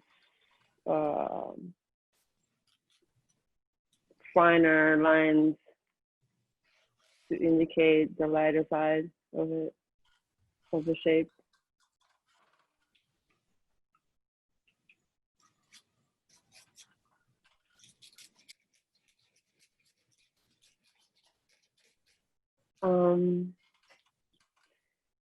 This is something I got from Pratt, is that sometimes I like to use my saliva to get some value, some like tone on the paper. This is a Pratt thing too. Gotta leave your DNA all over the place. Yeah. My identity is gonna be stolen. Well, your sketchbook stuff is awesome. You know, you and Audrey, and you know, it's like if you had one of your sketchbooks around, it'd be cool to show people. Sure thing. I'll skip the raunchy part. Yes, please. The dirty dirt. Yeah, that'll be like late night visualized passage. We're gonna have to tell people it's gonna be like the late show. Yeah. Visual arts passage, electric blue. Not electric blue. My God. Haven't heard that one for a long time, George. I've never heard that one. What is that? Yeah. Do you want to elaborate on that? Yeah, maybe don't ask that question, Vanessa. Yeah. You know what we're gonna do? We're gonna fly by this one. Here, hey Vanessa, I've got a question from the audience. What brush are you using? Yeah. Actually, I don't know the name of this. Yeah. Does anybody know Japanese? Oh no. Someone probably does, I'm sure. The pencil brush. It's so tiny. Yeah, I wish. Don? Hmm. Don normally knows his equipment. I'm wondering. Yeah, this one's got me stumped. I don't know. Okay. He's busy looking up electric blue. George, I was so sure we were in the clear, man. I was like, we made it. We made it. I got everybody off of it. Out of it. Oh, Kuretake. Yeah, it's probably someone in the comments said it's Kuretake. It's probably what it is. Yeah, Cool. yeah, I think so. That's right. Because I got it in one of their sampler offers. They had like a sampler offer. They send you like, I don't know, maybe 12 brushes, different brush pens, and they're awesome. You get different kinds. Very cool. Kuretake brushes. Vanessa, when did your interest in comic books start? Like, was it just right out the gate? But didn't start until I was maybe 16 or so. I became friends with these like metalheads in school, and they were showing me some Lobo comics and heavy metal magazines with Boris Vallejo work and Luis Royo and like sci-fi artists. Would that have been around when and did that precede your interest in drawing? I was already in art school. I was going to be either a fashion designer or a fine artist. Yeah. Yeah. And then you went into comics. Yeah. You went, it was a hard right. Yeah. It's just, I mean, where I grew up, comics weren't really like a big thing. It was mostly mainstream fine art.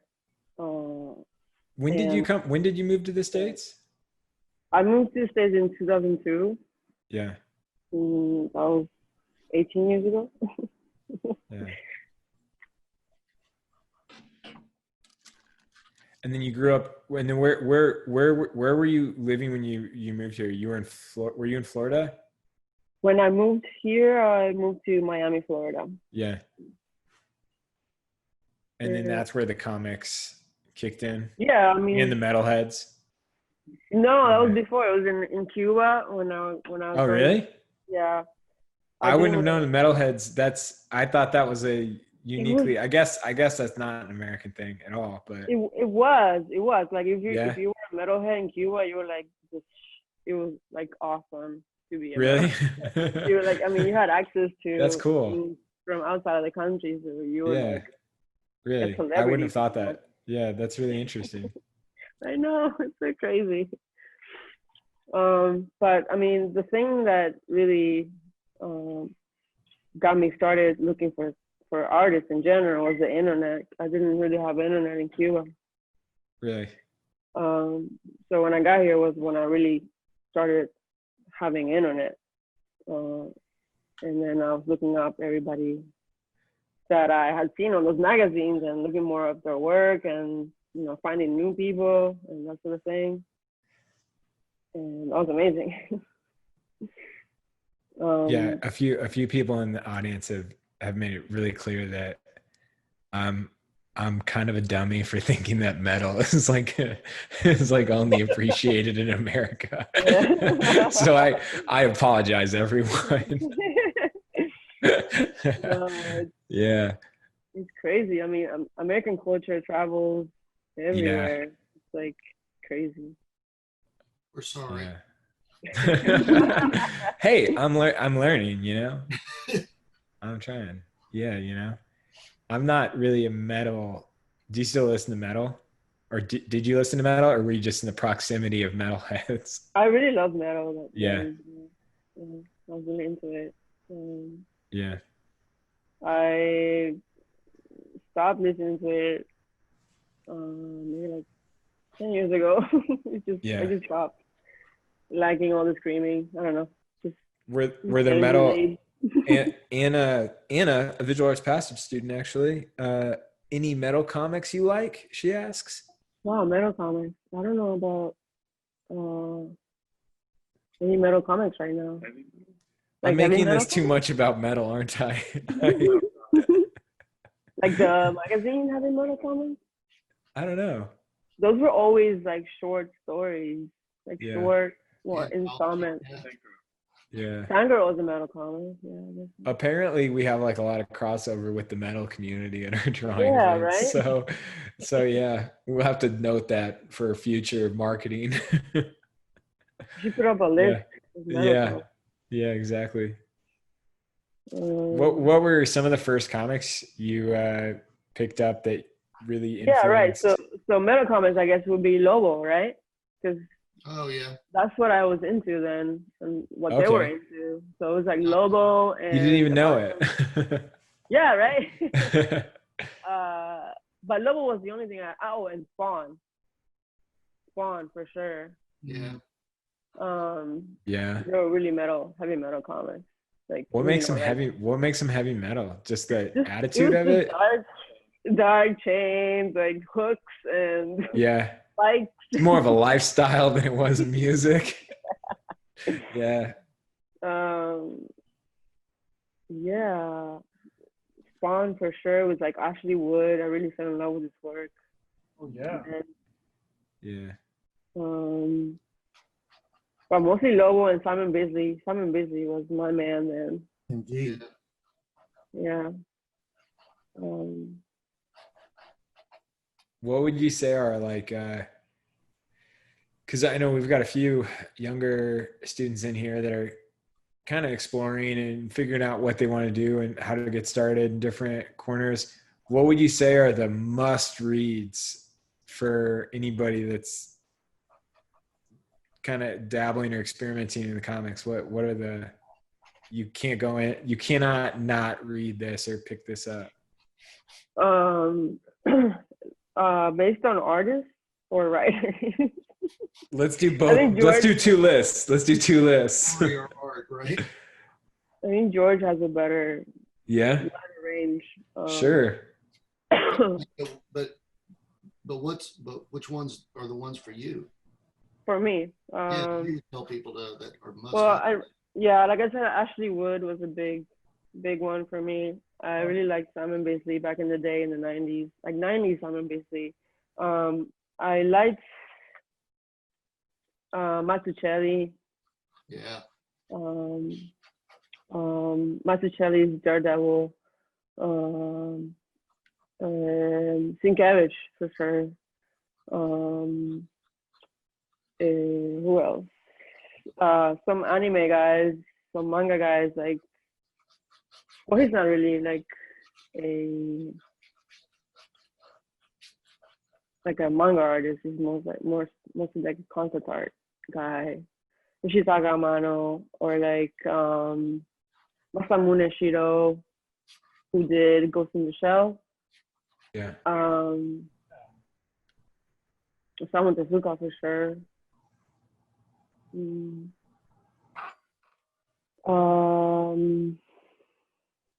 There's so much out there, you know. Yeah. Who else do I like? Jordi Burnett, Alex Toth.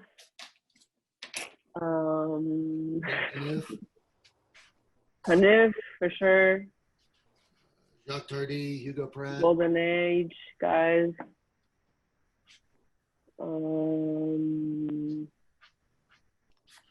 What about Battaglia and Breccia? For sure. Jose Munoz. They're European guys, yeah. Yeah. Sure. Mobius, I mean, you know, the classics. Yeah. But yeah, I also look at a lot of other stuff like fine art. I grew up looking at Impressionist books, and you know, Victorian art is one of my favorite periods of fine art. Yeah, it's good to look at other things besides comics if you want to do comics. Yep. Just in general, I guess it's a They're good so thing. self-referential, you know, that you need to bring something else into it. Yeah. Here's a question. Oh, sorry.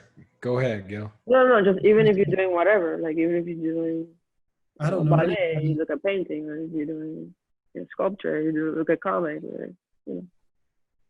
I was just trying to say I don't know anybody that's in the comics that didn't look at the romantic periods. You know? Right. Really? That's really interesting. And, yeah, the symbolist artists, their drawings were, you know, you ever look at the drawings of Ferdinand Canal? Oh man, ultimate. Yeah. You know, so there's a great symbolist group and that celebrated the fatal woman, the femme fatale. Mm-hmm. That was, if you could ever find that book.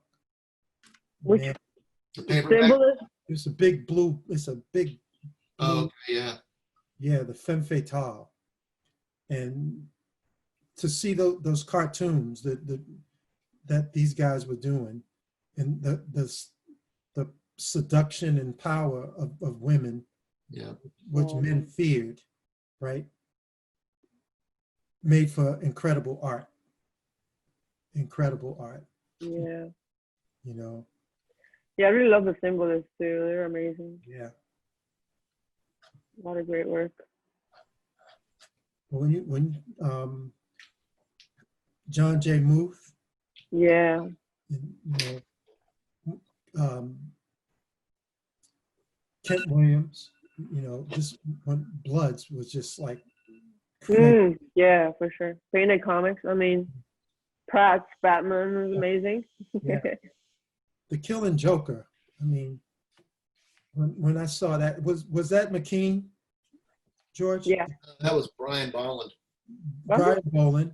Yeah. Who did the covers? Arkham Asylum was Dave McKeon. that was McKean. Oh my gosh, that was just stunning. But when you talked about Simon Beasley, I was thinking Judge Dredd. Whoa. Oh, for sure. Oh my gosh. And what was the DC character he did? I can't think of the name now. He did a DC character. Yeah, it was he helped create it. Wow. Huh. I can't think of the name of that character. I'll tell you one that blew me away. Lobo. Lobo, okay. Oh, what? When I saw Moby Dick by Bill Sienkiewicz, Yeah. man, One of my favorite jobs of his. I had to run out of the room. Nice. That whole thing is painted. Yeah, it was just incredible, man. But that's the stuff that got me really feeling good about, you know, the possibility of comics. Right. So you got a lot of good folks there. We have a lot in common. That's kind of cool. Definitely cool. What was that Wolverine that this guy named Pratt did? Yeah, took. What was that Wolverine thing? Netscape. Yeah.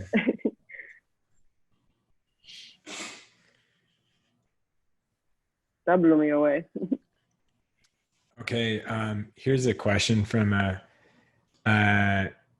attendee named P, and he says VDR, which is that a short? Is that, do you go by VDR ever? Yeah. Yeah. Yeah. Cool. Awesome. Didn't know. Apparently, I'm not. Only your good friends call you VDR. All right, VDR. Wondering how your style has evolved. It's so expressive and gestural. Is that something that has always been part of your work?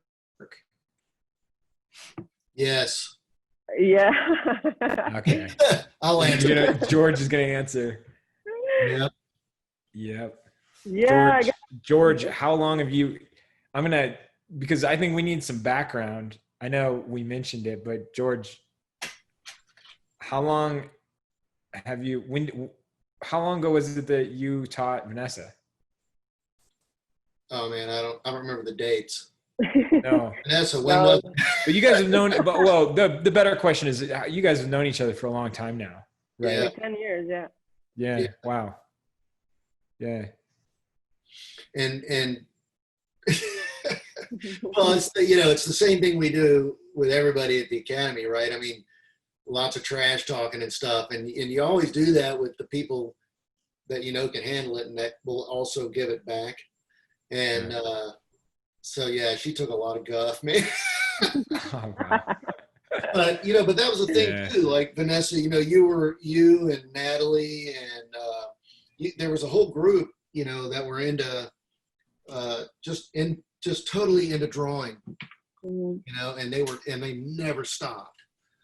And filling up sketchbooks and cranking on beautiful finished work while they were students. It was a really heady time. Yeah, I just liked working, and George class is all about doing a lot of work all the time. So Yeah. A lot of people didn't want to hear it, but that gang was all about it. So was Francis Vallejo's group. Right. They cranked constantly. Francis spoke with us in the program for the Academy last Sunday. It was terrific. His power went out and he had to run over he grew up in Detroit, so he went over to his parents' house and he opened his talk with the photograph that he always shows of him being like 4 or 5 years old. And then he explained that he was doing the talk from the same room where he lived. I saw the recording of it. It looked like we were setting him up for like an ESPN 30 for 30 documentary. Yeah, you have Michael Jordan go back to his grade school, his grade school gym or something. That was really cool. It was a great talk. He did a good job. But what I always remember about meeting Francis was how much he was absolutely covered in paint.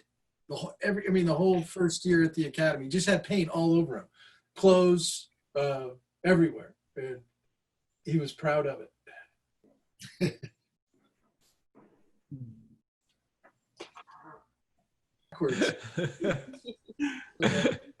My future's not in radio. All right, everybody, this was awesome. Thank you so much. Thanks for inviting me. Gil and Vanessa, I know it's your first time. I hope Gil, you've been in here before, but it's your first spotlight.